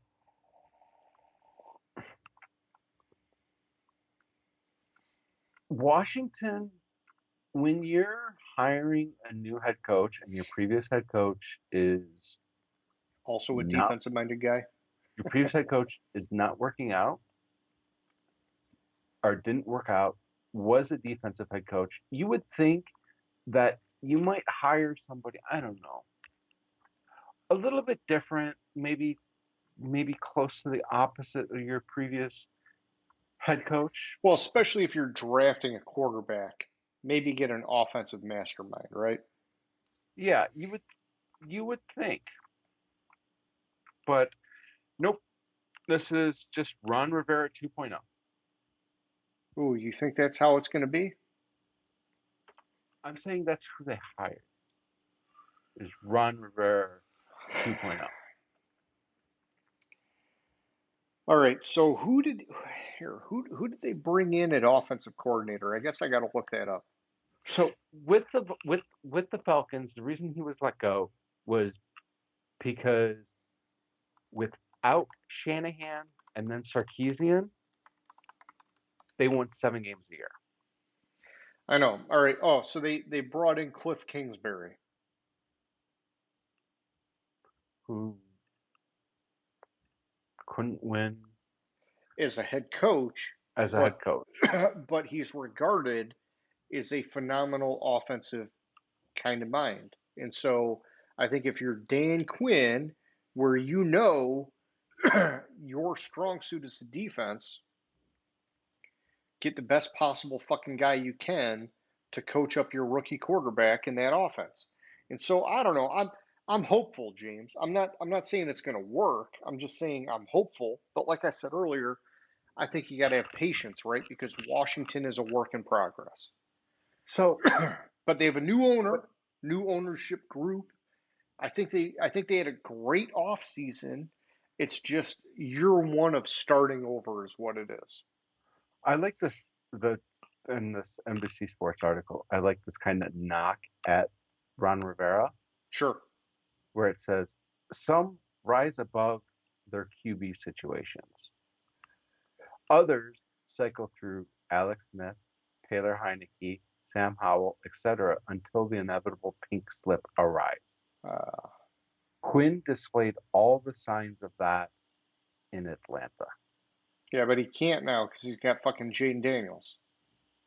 He is fucking hitched his wagon to Jaden Daniels, and that's why they got Cliff Kingsbury because they knew they were drafting a quarterback and they needed somebody to develop that quarterback because Dan Quinn cannot do that himself. And this article also points out the main difference between Rivera and Quinn. Do you know what it is? Quinn was a better defensive coordinator. Rivera had more success in his first head coaching job. Yeah, whatever. Because he had fucking Cam Newton. Well, Quinn had fucking uh, Matty Ice and Shanahan and Sarkisian. All right, fine. Point taken, motherfucker. Point taken. So either way, I have him as my number two of the retreads because I like him. I think the players like him. I think he's a phenomenal, proven defensive coordinator. He just needs to get the offensive side to come along with it. Right, and he's more of a at this stop he's more of a proven defensive coordinator, because that Dallas players wise was defense was not as good on paper as the Seattle defense Yeah. that he Well, led. no, and I think that's probably a good point, right? Because Atlanta faltered on defense.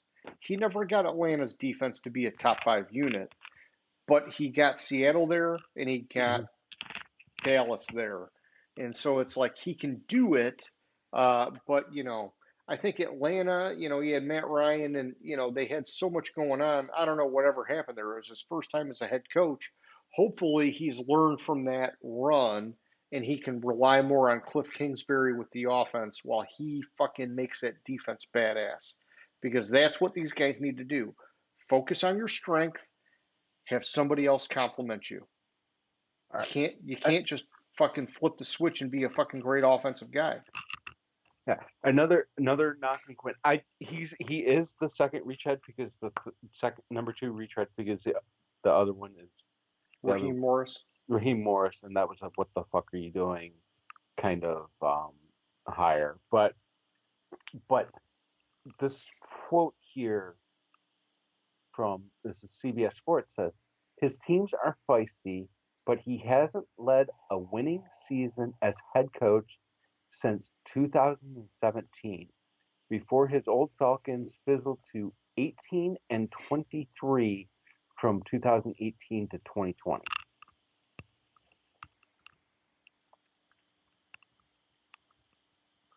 Okay. I think Quinn, I think from Atlanta he learned some stuff. Um, I think going to Dallas because McCarthy in Dallas is a retread of a retread, and Yeah. and McCarthy is having success in Dallas. So I think his time in Dallas He's under having McCarthy, success. Yes. he's having well, he's having winning seasons. He's not making it to the Super Bowl by Cowboy standards. It's not success, but in all honesty, if you're having winning seasons, you're winning your division, making the playoffs. I would consider that success as a head coach. You eventually got to take your team to the next level. So he's growing on you, is what you're telling me, in Dallas. He is. And I'm fine with that. I would say that I'm open to that same opinion because he has been winning games. And And, I would and, say, and he won a lot of games last year without Kellen Moore, which I thought was important for him to show mhm, that he could do, right? So, yeah.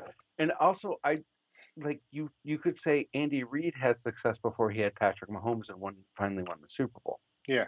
And I do wonder now, how is McCarthy going to do with Zimmer as his defensive coordinator? Exactly. I do, that is a question, but still the whole point I'm trying to make is maybe he's learned something in the 3 years on what went wrong in Atlanta, and he can word his head. I think in Atlanta the reason why his defenses never got to the top five is possibly because of the fact that he let his coordinators take take on the defense and didn't Sure. really meddle in it. Yeah, he didn't And hone in enough. yeah, and so I think he took too much of the overseer role, where I think he needs to be involved in the defense, and which would cause to Washington defense possibly to get to the top five. They need some Yeah. players there. They got rid of And, and, and dude, I would say the same thing for Antonio Pierce with the Raiders. Don't start looking on the other side of the ball more than you have to. hmm Focus on being a defensive minded team and let the offense complement you right. because he's a defensive guy. He had success last year with the defense. Focus on the defense getting better and let the offense organically get there. Right. And in Atlanta, though, he also he had a lot of his Quinn's success in Atlanta. He had two of the better offensive minded coaches Yeah. available running those offenses. Yeah. And he had Matt Ryan and Julio Jones and, you know, Tevin Coleman and fucking, he had some weapons. I think Tony Gonzalez was there for a little while with him. I think, hmm he had some guys, man. He had some guys. Yeah. So I think what he's got to do, and I don't know about Kingsbury as an offensive coordinator. I don't Kingsbury and his coaching and what I've seen from Kingsbury has been very underwhelming for me. Okay. Um, so, in fact, I'm going to look something up, but I mean, just I keep in mind, he's not going to be a head coach. He's just going to be the offensive coordinator. but he's not. He's going to be the offensive coordinator in college at Texas Tech. He had he was there from 2013 to 2018. So he had who did he have as his quarterback? Oh, wait a minute. He had Patrick Mahomes Yeah, no as his shit. fucking quarterback and did jack shit.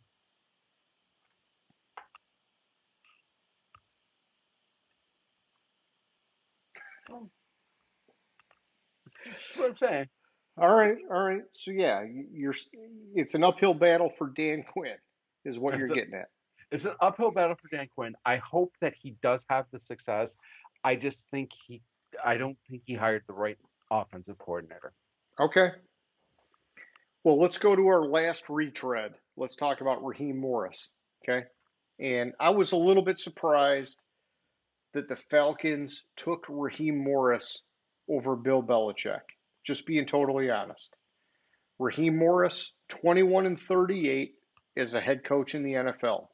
Not great numbers, but he also didn't have great teams that he was coaching. I want to say it was Tampa Bay, and let's see if my article can tell me where the heck else he was at. I think maybe just Tampa Bay, but Yeah, this is his second coaching job. He yeah. coached. He was head coach for 4 years at Tampa Bay. Um, not. I thought. Now, the one thing that's interesting with Raheem Morris is that he has coached on both sides of the ball. He's coached some offensive positions.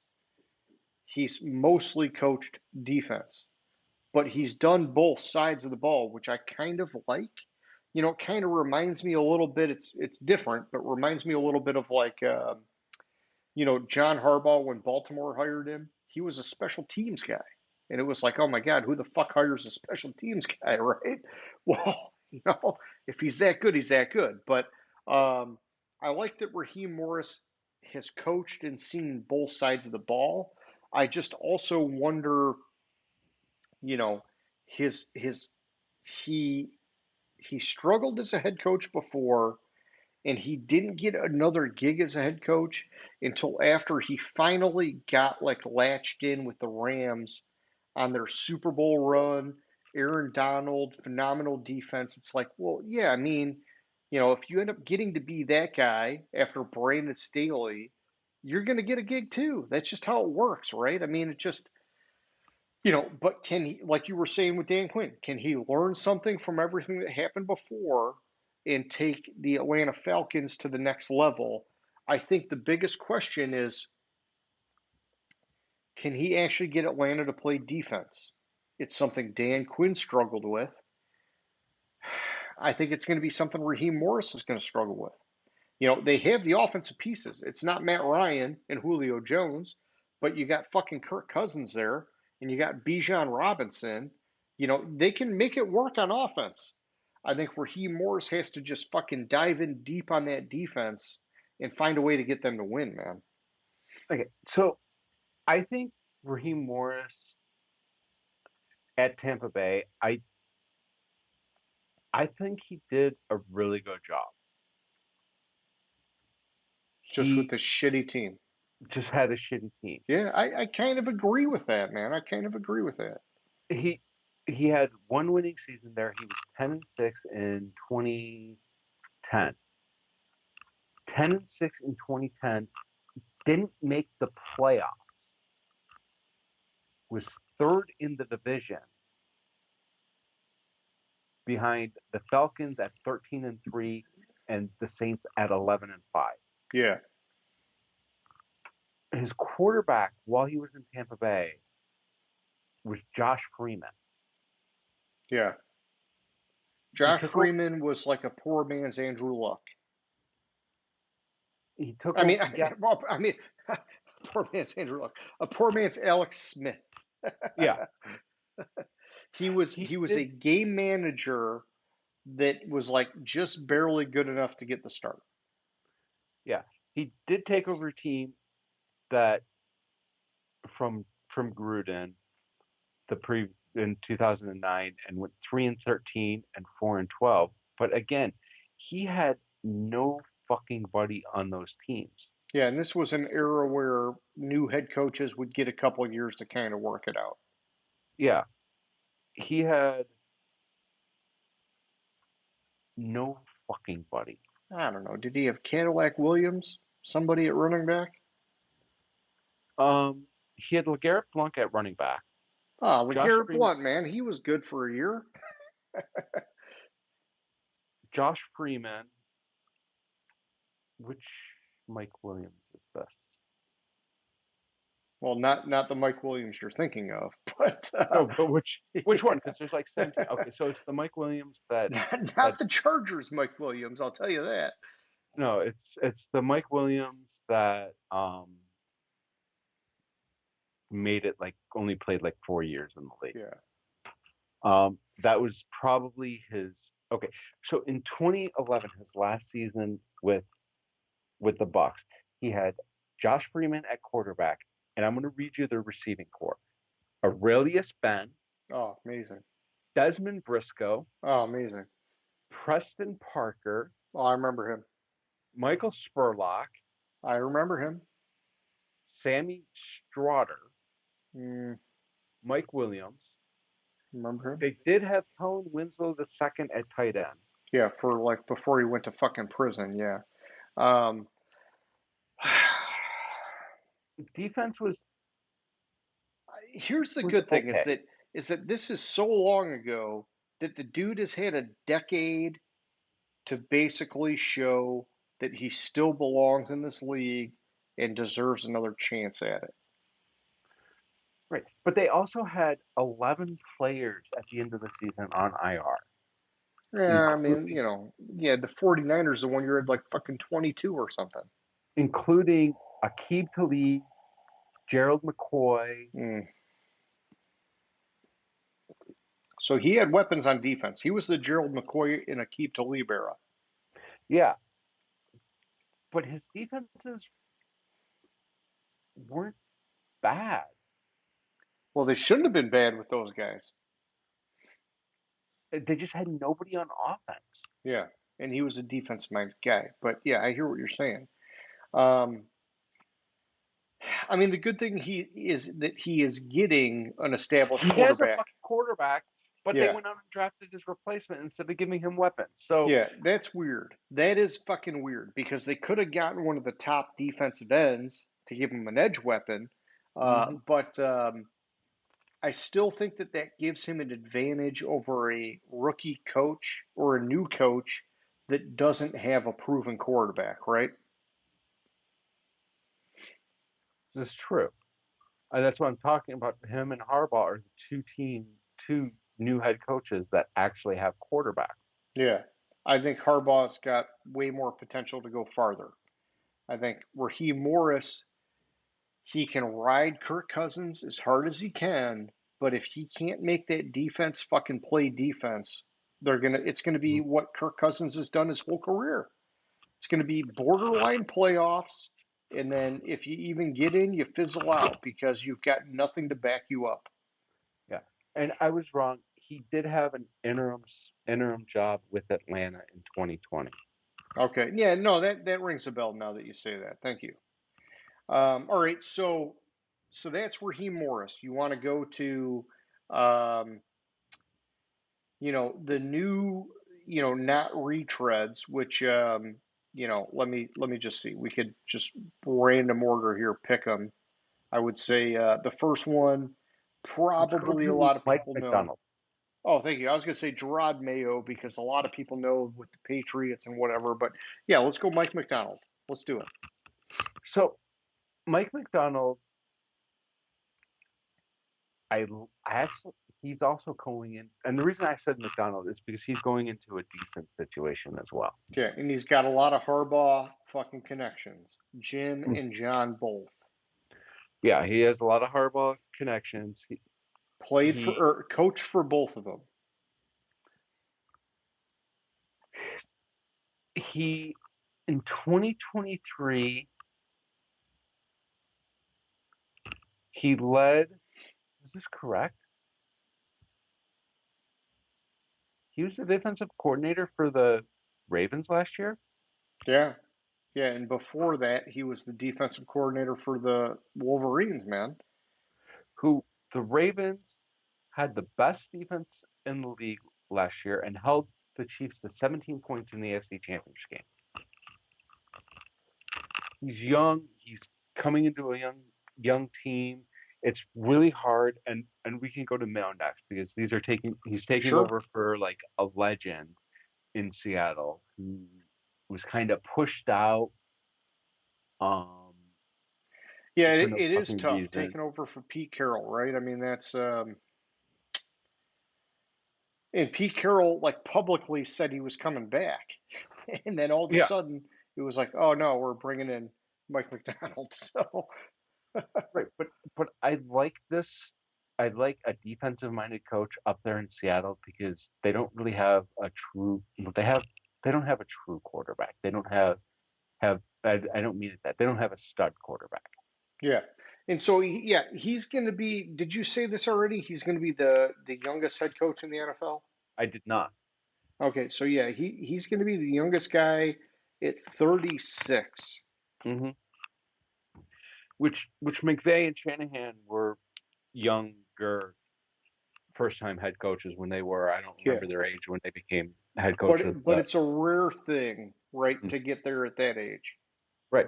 But he's like the polar. I would say he's kind of the polar opposite of Yeah, they McVay and were Shanahan. offensive masterminds. He's defensive mastermind. Yeah, and I like the fact because Carroll is more of a defensive mastermind, so you're kind of That's keeping the true. same. Yeah. So he's taking over for Legend, kind of keeping the same. Yeah, let's build the defense. And honestly, he's really going into a great situation, right? Geno Smith, I know last year was a little bit down from the year before, Hmm. but Geno Smith has shown that he can be a starting level NFL quarterback. Yeah. And they have fucking DK Metcalf and fucking Tyler Lockett, plus, what's his face from Ohio State that they drafted last year, Oh, fucking. Jackson Smith and Jigba. Hmm. I mean, dude, and then they got fucking two good running backs in Kenneth Walker and the dude from fucking Cal or whatever his fucking deal was. Man, I mean, honestly, McDonald is coming into a great situation. It's listen, let the offense fucking work and fucking light it up on defense. Because if they can light it up on defense, that's a fucking playoff team right out the bat, man. Exactly, and that I think Oh, Seattle I just has lost an earpod. Hang on. Seattle has Go the go best ahead. chance at making the playoffs of these first year head coaches because of this. I'm sorry, second best chance. Yeah. I would say the Chargers have the best chance because of who they have. Yeah, and save some of that, James, because we're going to talk about that in question of the week, okay, my friend? But I like the situation in Seattle that he's taking over. I just drew a blank on his name. McDonald. I kept Yeah, wanting to say Mike McDaniel. McDonald. Which is weird because it's all lowercase after the M. Yeah, Normally, you would expect at least like the D to be capitalized, right? So it's exactly. gonna it's gonna take some getting used to, but it reminds me of Coming to America, McDowell's instead of Hmm. McDonald's. But we'll figure it out, James. We'll figure it out. Yeah, and I like the situation he's going into. I can't say much about him. I know he's had success. He hasn't been a head obviously hasn't been a head coach in the NFL, but I don't think in his career he's been a head coach. No, but we're gonna see, I think, a new Harbaugh tree if he has success. Because it's going to be one of those things where they're going to say, well, hey, he was under both Jim and John. Who else can we pluck after this guy, right? And so if he comes out and he makes the playoffs this year or next year, that new fucking tree starts to grow, my man.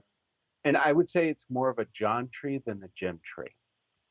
I mean, I like John personally, but they're both, Well, no, hardballs. I'm saying Yeah. because his coaching career, he spent one season coaching with Jim at Michigan. The Yeah. rest of his coaching career, starting in 2014, he was a coaching intern for Baltimore. Yeah, Then he John was the basically gave him to Jim defensive to help back him out, coach. and then he brought him Exactly, back. exactly. So I All like. right, where you want to go next, my man? All right, let's go to the contractual fact of the replacement head coach of a legend at that team in Gerard Mayo. Okay. And I say contractual fact because apparently when he was hired in New England, he was they were contractually obligated to make him Belichick's replacement. Yeah, I did hear something about that. And until McDonald was hired, was the youngest coach in the NFL at 37. 36. Mayo is 37. Oh, I was going to say, so the article I have is that McDonald 36, Mayo 38. You're saying Mayo's actually was 37 at the time of hire. Yes. At the time I hired, he was 37, which made Okay. him he's a month younger than McVay. And that's what's phenomenal about McVay Yeah. is It's he's a he's been in month the league younger for like than 8 McVay. years. Yeah, he's been a head coach for like the Rams for like a decade almost. And he's not he was the youngest coach in the NFL up until Mayo. And then now McDonald. Um I'm looking for but everything I'm seeing is it was a contractual fact that he would be the heir of Belichick. Yeah, and he was a former linebacker for the Patriots. Former linebacker for the Patriots. It's not always a good thing to bring back a former player that did well. Um, No, and he's obviously filling big shoes, right?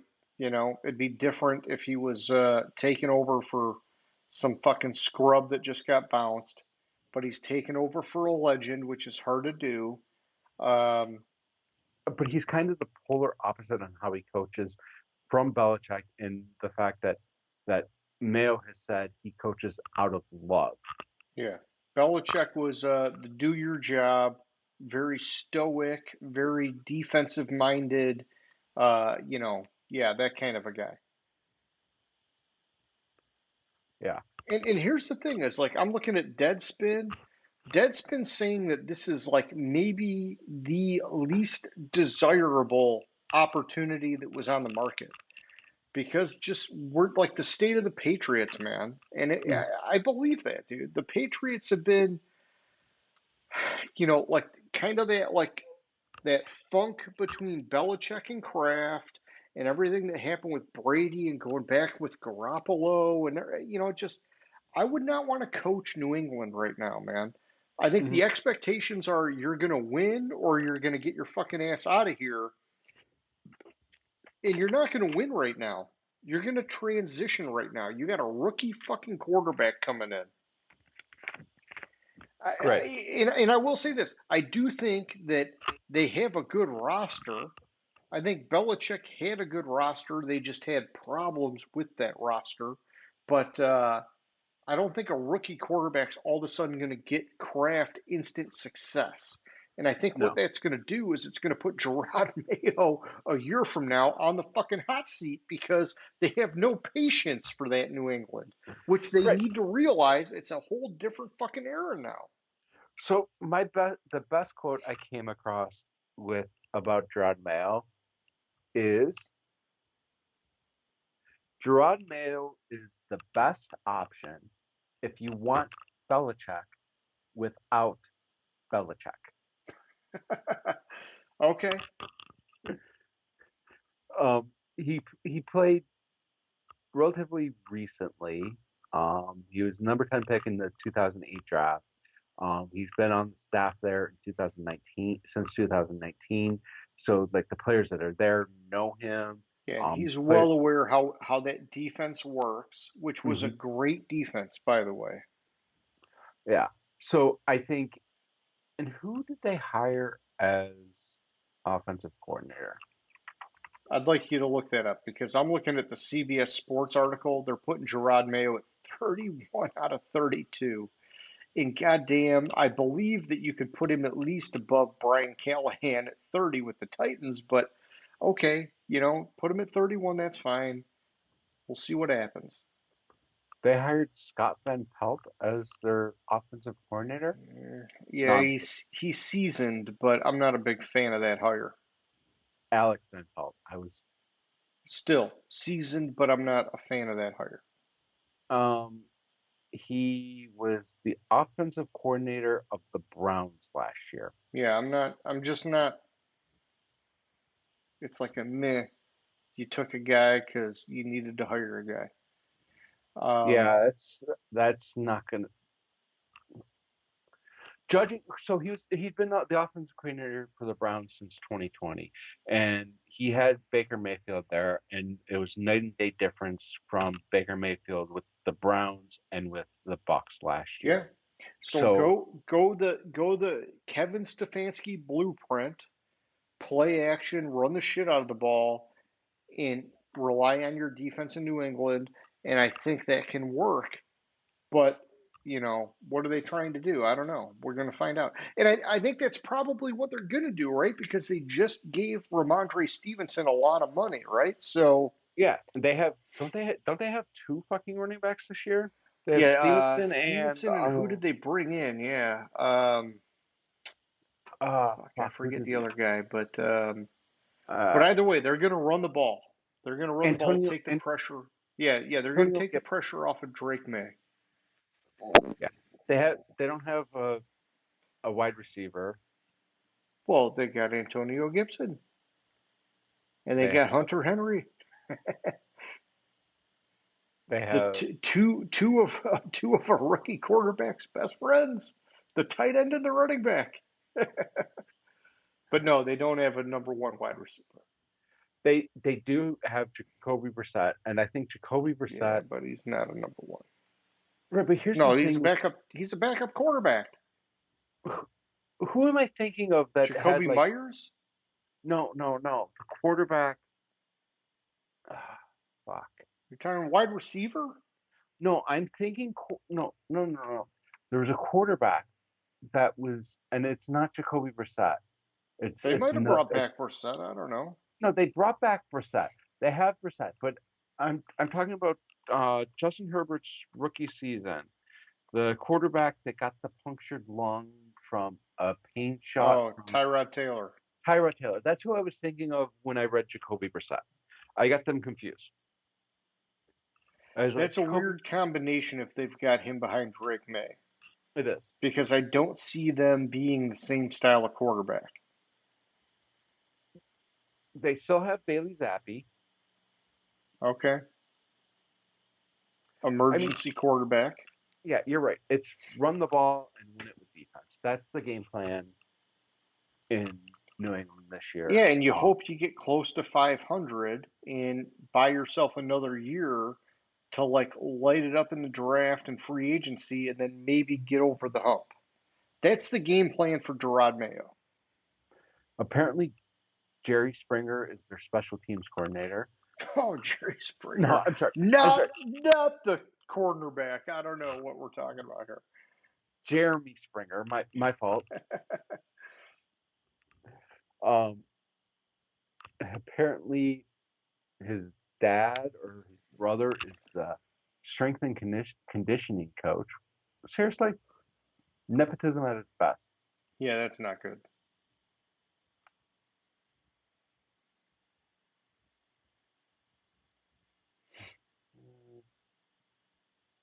Maybe not his brother, but same fucking name. Doesn't say they're related, but it's a weird enough last name that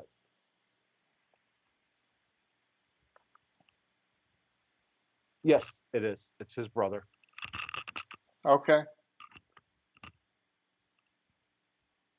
I don't think they did anything good with the coaching staff, which concerns me.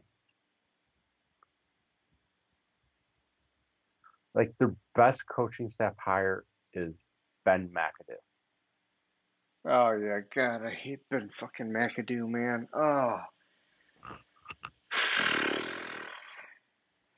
he was one of the worst head coaches ever when he got the fucking job with the Giants. Yeah, that's like that's the best assistant coach he has, though. Yeah, so he's going with experience. Oh man, I'm not digging what Gerard Mayo's doing. I'm not digging I it. don't either. I'm not either.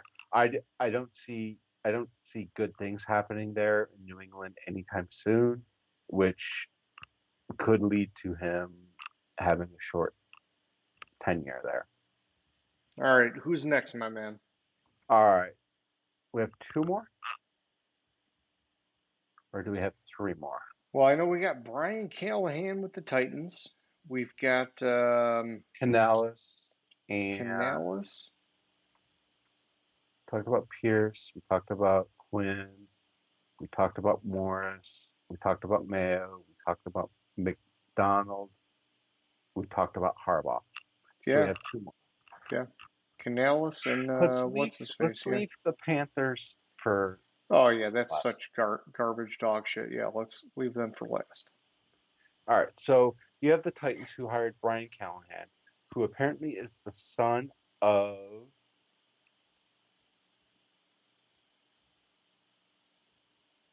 who? Dave Canales. Who's he the son of?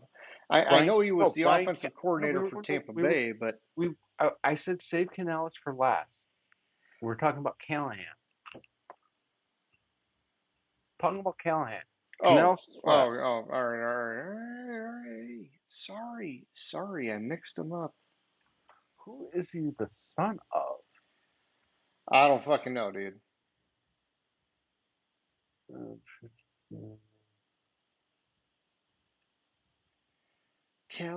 Callahan.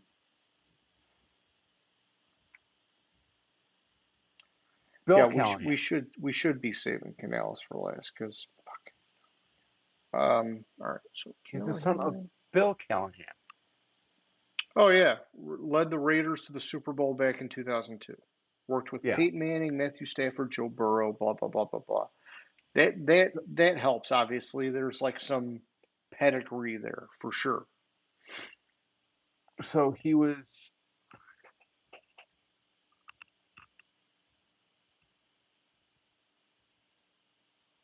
really. He's the son of former NFL head coach who hasn't called plays since he was the offensive coordinator and QB's coach at Juniper Serra High School in 2008 to 2009. I mean, CBS Sports has him at the 30th fucking spot for head coaches. It's oh my God, man, it's like bottom of the barrel, dude. They're basically saying he has like big name connections, Peyton Manning, Matthew Stafford, Joe Burrow, but he's not really done anything. Okay, So, so here we go. This is the best quote on how Callahan got his job.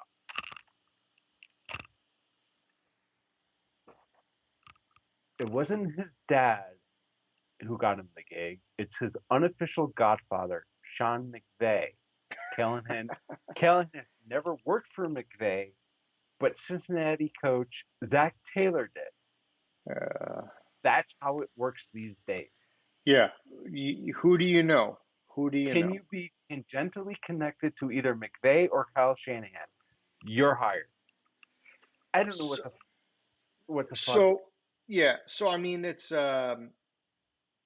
basically his success is going to come down to whether or not he can make Will Levis work as a quarterback. Which name a quarterback that he's made work when he was a quarterbacks coach. He was a quarterbacks coach for the Lions in 2016 and 2017. Who was the quarterback for the Lions 8 years ago? Oh, I don't know. Fucking I don't know, some guy that failed. Um, he eight was years ago with Stafford, but yeah. Um, but yeah, so he has the names of Peyton Manning, Matthew Stafford, Joe Burrow, blah blah blah. But can he get Will Levis to be relevant? I like that they bolstered the defensive secondary, but fuck, man, I think Tennessee's such a shitty team, and this is like such a weak head coaching hire that I could see Tennessee being one of the worst teams next year. so this is really weird. When you go to Wikipedia, like all these other new head coaches, you find, you know, a little blurb under each Yeah, each stop. From 2010, okay, so 2010, there's a three sentence blurb about it when he was on the Broncos staff. Then in 2016 with the Detroit Lions. In February 2016, Callahan was hired by the Detroit Lions as their quarterbacks coach. That's it. yeah. Raiders. In January 2018, Callahan was hired by the Oakland Raiders as their quarterback coach. End of it. Same thing for when he was with the Bengals, except for he was the offensive coordinator. But he didn't call plays there. Zach Taylor did. Yeah, there's nothing standing out. There's nothing phenomenal about him except that he fucking knows the right people at the right time to get a head coaching job.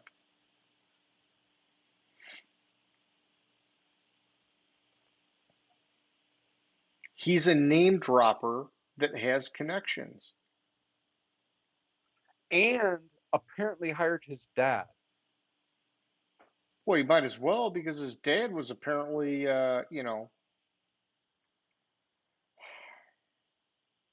Yeah, his dad is now the offense. So his dad was the offensive line coach in Cleveland last year. Their offensive line was shitty,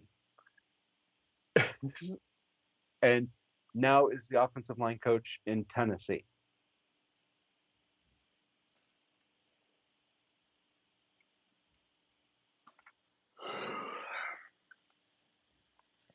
well, this is the way of the world, right, James? It's not like what you know, it's who you know. Which honestly, I mean, because we're saying this, I kind of feel bad for the guy, right? Because now he's got massive expectations Mm-hmm. because he got the job based on who he knows, not necessarily what he knows, which means he needs to figure this shit out like right fucking now or he's fucked, my man. I And you can say that in the same token with About any of Canales. them? Well, no, Well, you could say that with about any of Canales, them. with Canales. So everything Well, do you want to I go to Canales or? like, I don't know what to say about Callahan besides the fact that he hired his dad. It's very quiet. There's not a lot to say about him. There's real and that's kind of scary that there's not a lot to say about him. I will say this, man. There was not a lot to say about Jim Harbaugh when the Ravens hired him, but it was not like this. John. I'm sorry, yeah, John Harbaugh. It was not like this. It was a totally different kind of quiet resume. Hmm. And then we have Canales, who the best thing I could find about Canales, who was hired by the Panthers, is he's the closest bystander to the revivals of both Geno Smith and Baker Mayfield.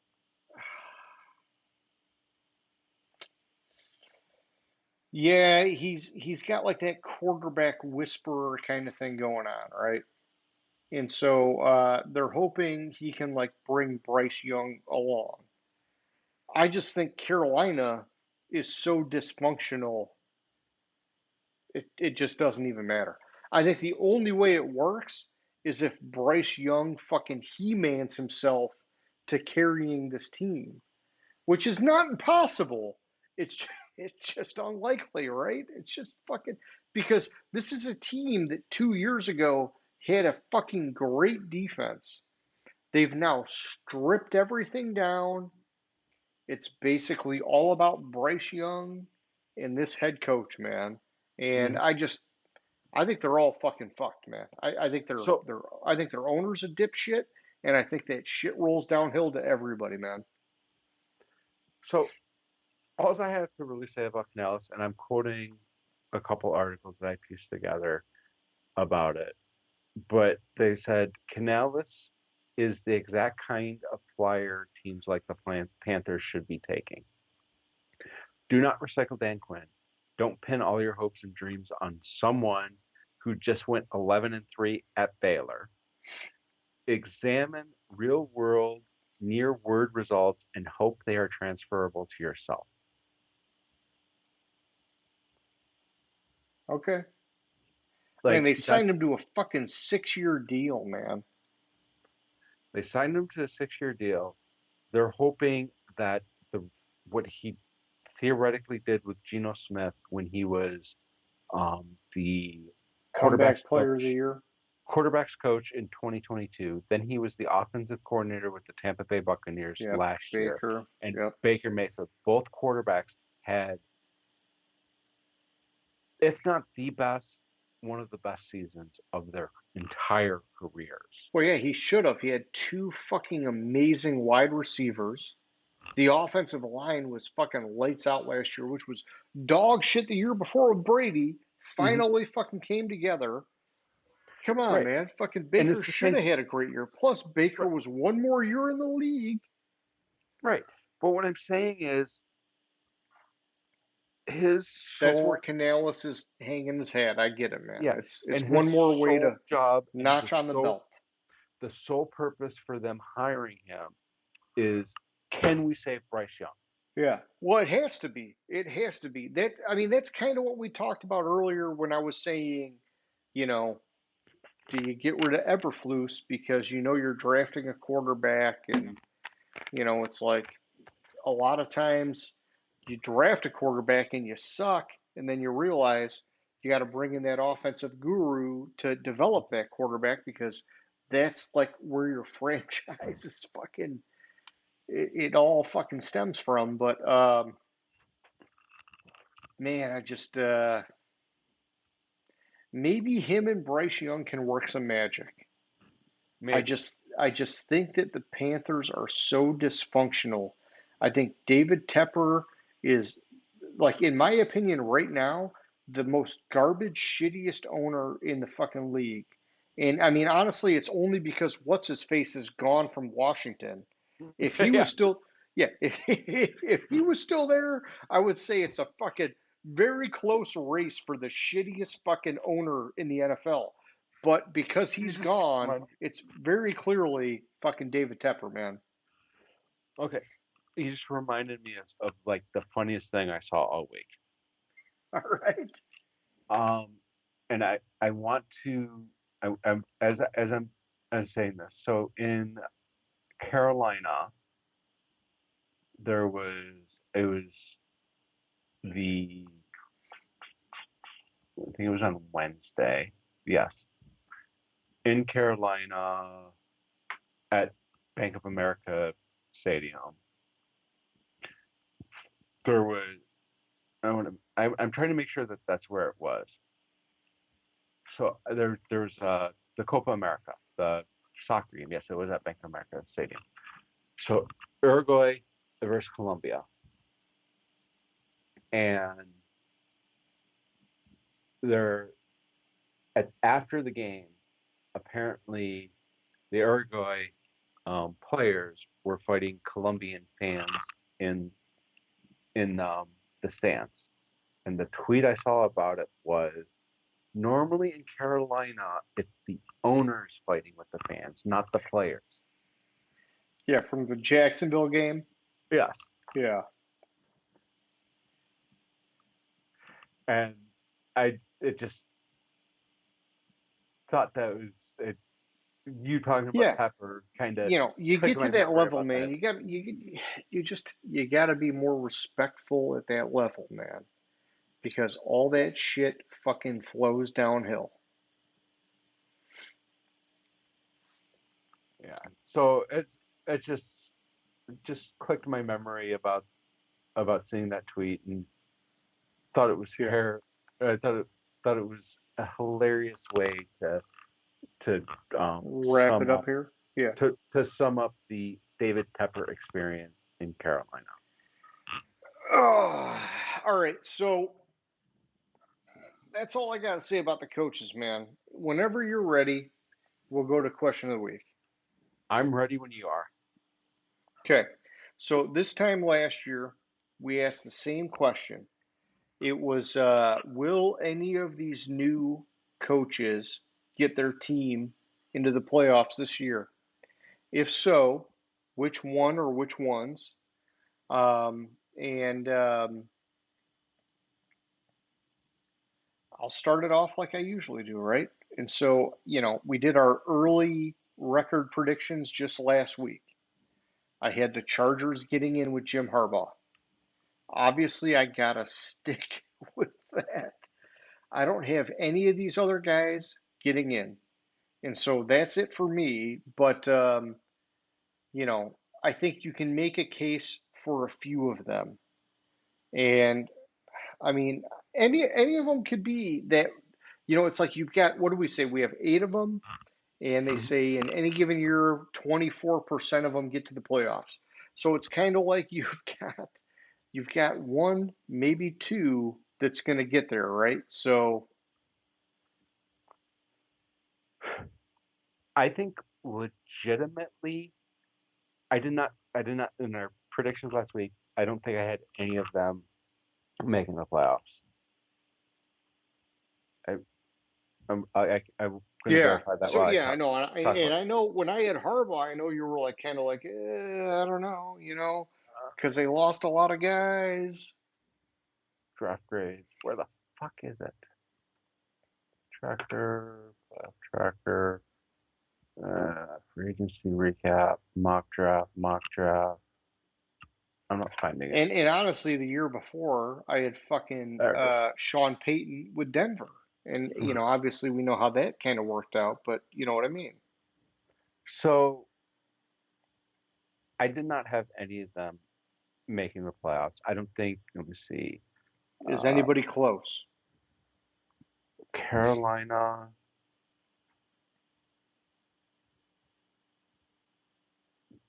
I'm just looking. So Carolina, Washington, both below 500. Vegas below 500. Chargers below 500. Um, Tennessee below 500.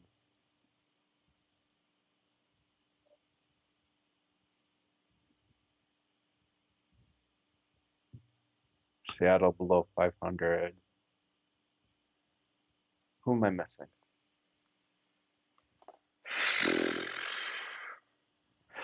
I have New England Yeah, above you had the 500. Raiders, Chargers, Commanders, Falcons, Seahawks, Panthers, Titans, Patriots. I have the Patriots as the only team that is above 500. I Okay. don't have them close to the playoffs though. I have them 2 games out. I have Carolina 1 game out of the playoffs. Legitimately, I I can make the argument for 4 of these head coaches I to mean, make if you the got playoffs this four of year. them right there, I mean, you got to say at least one of them's going to get there, right?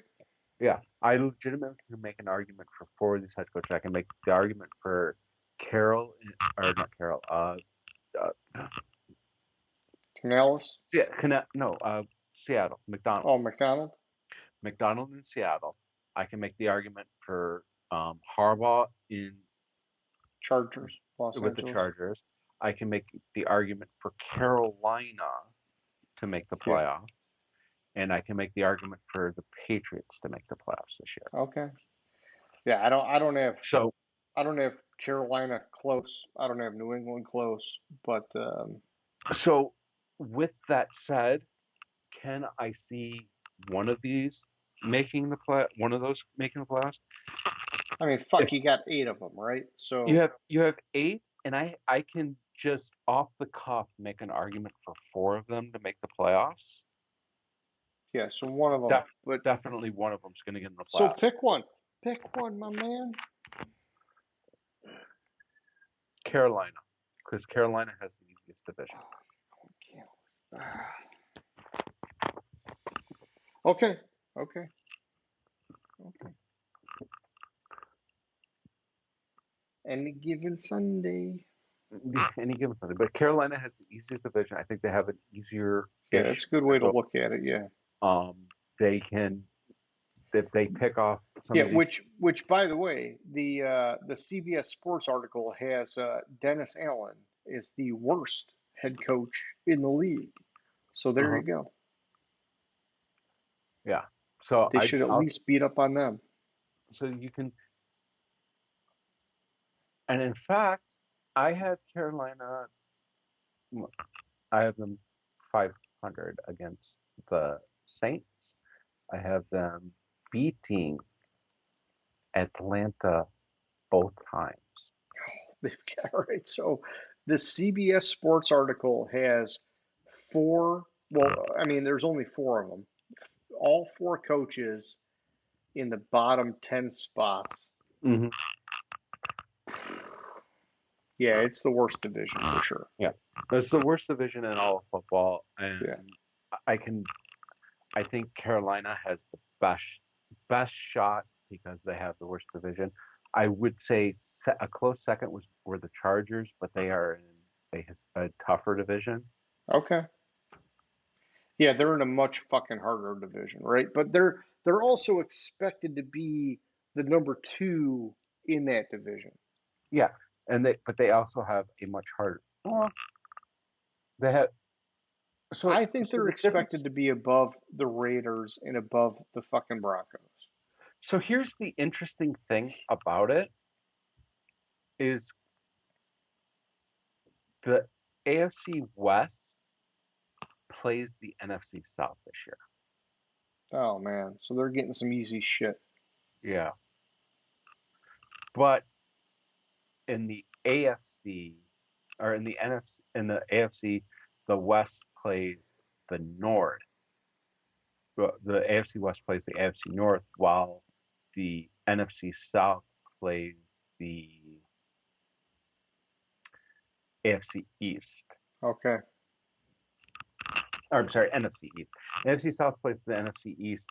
AFC West plays the AFC North, and I think the AFC North is a lot better division than the NFC East.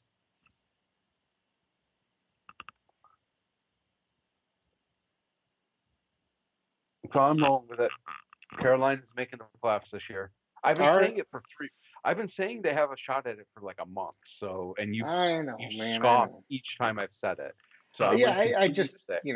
I just think they're a shit organization. But, maybe they can make something happen, pull the rabbit out of a hat. And dude, man, I was excited for David Tepper as their owner until I've seen what he's done with that team.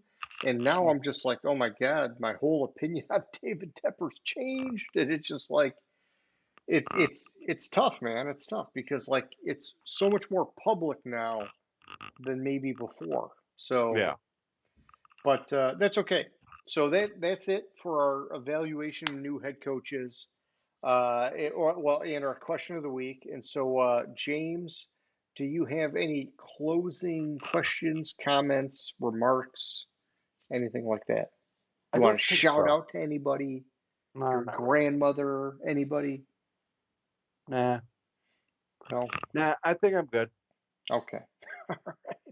All right. Well, for anybody who's still watching, which is just going to be me, myself, and James, and maybe Tori, um, we hope you hit the subscribe button if you haven't already, and like the fucking show. And next week we're gonna do this again. It'll probably be, I don't know, Wednesday or something. We'll figure it out. But James, like always, man, it was a good time, my man. All right. Have a good one. Gridiron Grinder. Hut hut hike.